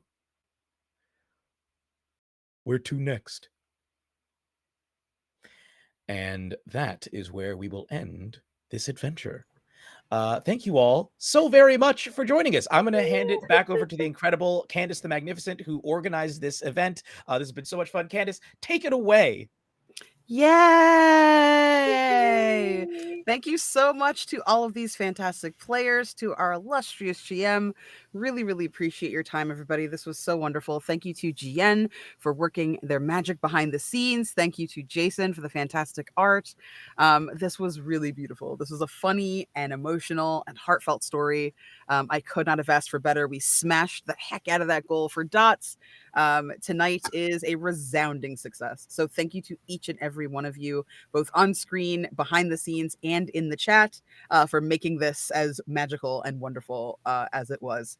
We are new to streaming. Like I said earlier, 3BH has not been doing any streaming on this channel, but the combined powers of everyone has made it so good and so fantastic. A really wonderful way, I think, to come back and make a splash. // The Tiltify link is going to be up. I'm not sure when it's going to close. I might close it at the end of the month just to give people time if you end up wanting to donate, or if you know anybody who is interested in the DOTS mission and wants to donate, make sure that they get the link if you would like.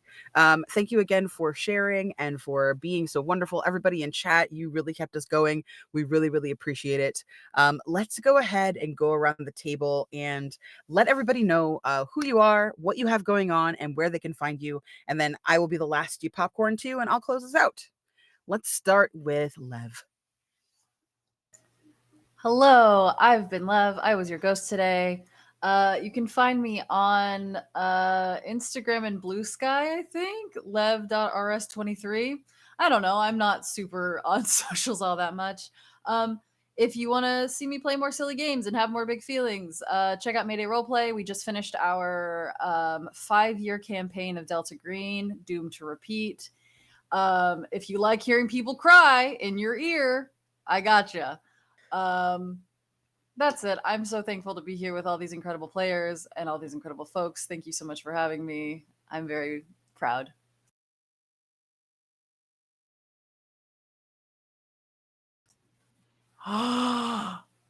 Oh, wait. Yeah. Okay. All right. Yeah. Here we Lev. go. Here we go. Okay, Lev, you've got Yeah. Thank a you. Disney witch of any kind, I think the Sure. viewers need to know what's going on. or a Oh. or you have oh, sorry, we're doing the bowl of impressions, everyone. Yeah. Everybody Yeah. got one donated. Thank you to whoever so donated. That's rad. I'm gonna open 4, and then you can Yeah. choose whatever you want. And then the next Yeah, I'm person, going I'll upside open down. a I'm new upside one. down. Okay. Oh my Yeah. All right, Lev, you've got Christopher Walken, Goofy, Oh. Yoda, or a Disney witch. Proud to be here I am. Love you all, I do. For having me, I thank you. Popcorn to Where can me, people I find do. you? Oh, find me on Blue Sky and Twitter, not Twitter, Instagram you can, at LevRS23. Oh my Play god. pretend I do. Big voices and feelings.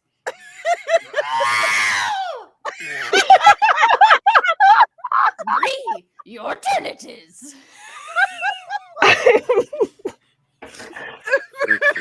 All right, I'm out. Bye, everybody. Hold on, I gotta get into the voice that I want. Okay, go ahead. Oh my god. Well, hi there. My name is Bree, or Burrito. I'm trying to find it.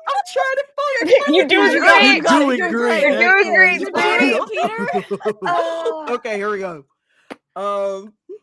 You can find me on the internet at BREEEDO.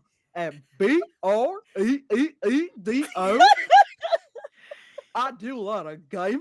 This isn't even good. It should.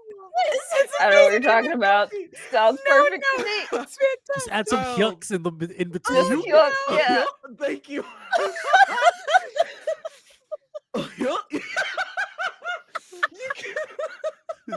You can find me all over the internet at Burrito on Blue Sky, TikTok, and also Instagram. I can usually do a better Goofy impression, and this is so embarrassing. This was Now I'm excellent. gonna pass it on to Fabs. It was amazing. God. Amazing. It's wonderful. Oh my god. Okay, Blessed. Fab, What have you got? Jesus Christ. Oh man, that was amazing. Christopher Walken, 1920s gangster, Disney witch, or Harley Quinn. I'll do the gangster. I think the gangster's easier. Oh my god. Look here, see, my name's Fabian. And you can find me. I lost it. I You can find it again. Immediately bailed. Immediately bailed. Why don't you do walking? I can't do walking. Walking's hard. Do Walking a is really witch. Do a witch. Yeah. let me Just see keep saying if Foo I can Fighters is Foo walking. Fighters. Well, if you want to catch You need more me, cowbell. you want to catch me on the internets and everything, you can catch me in Bad House RPG, and every other week we have a show, a talk show where we talk about TTRPGs and everything else.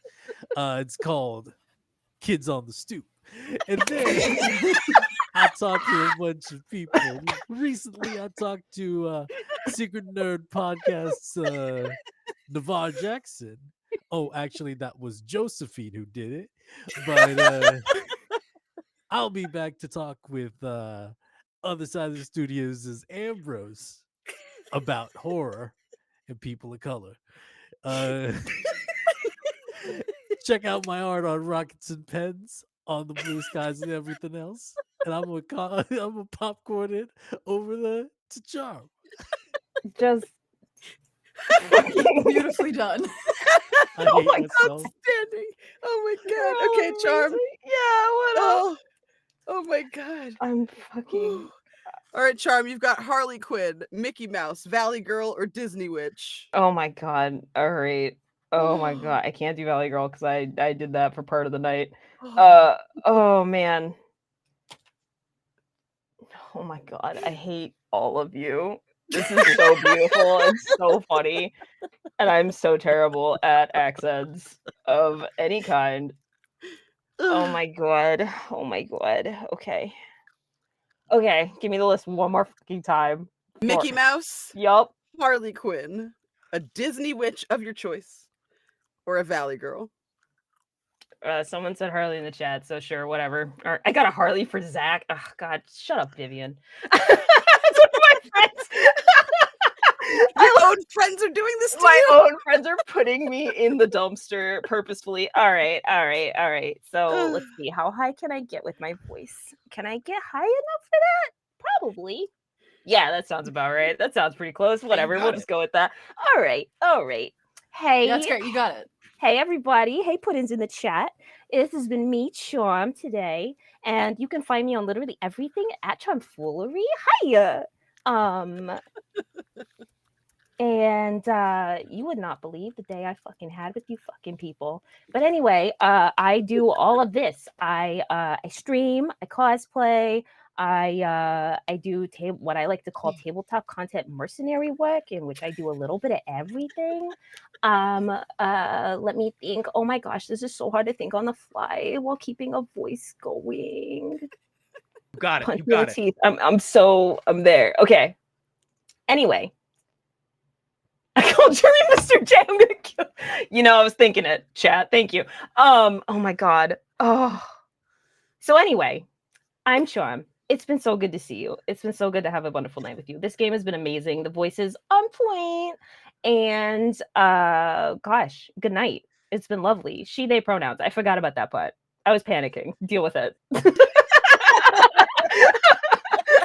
And on that note, again, you can catch me at Charmfoolery anywhere. And on that note, let me pass it on to Mr. J over there. Hey, Puddin'. Now listen here, see? I know somebody already said 1920s gangster, but it was immediately aborted, see? So I'm bringing it back, see? And if you got anything to say about that, you can talk to my gun, see? I got a Tommy gun, my buddy Tommy. He's got a lot to say, see? A whole lot to say. He talks real fast, see? With a lot of speed and a lot of force. Now, my name's Jeremy Cobb, see? Pronouns he, him. If you want to find me, don't. I find you, see?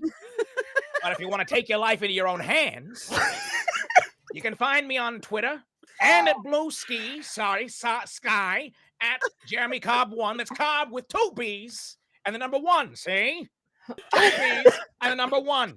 And you can find me also on the Instagrams at the Cobb Meister.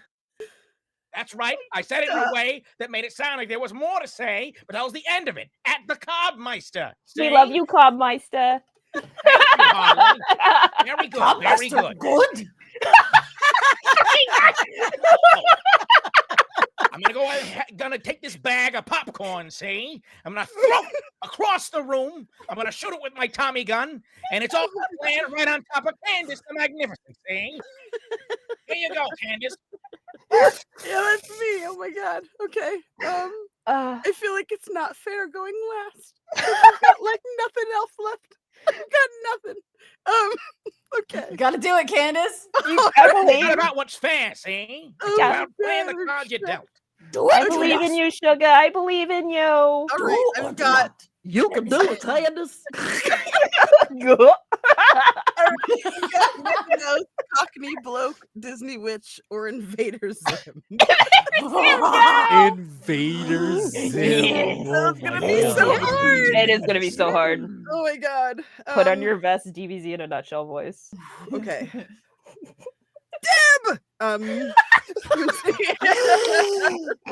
Hello, I am Candace.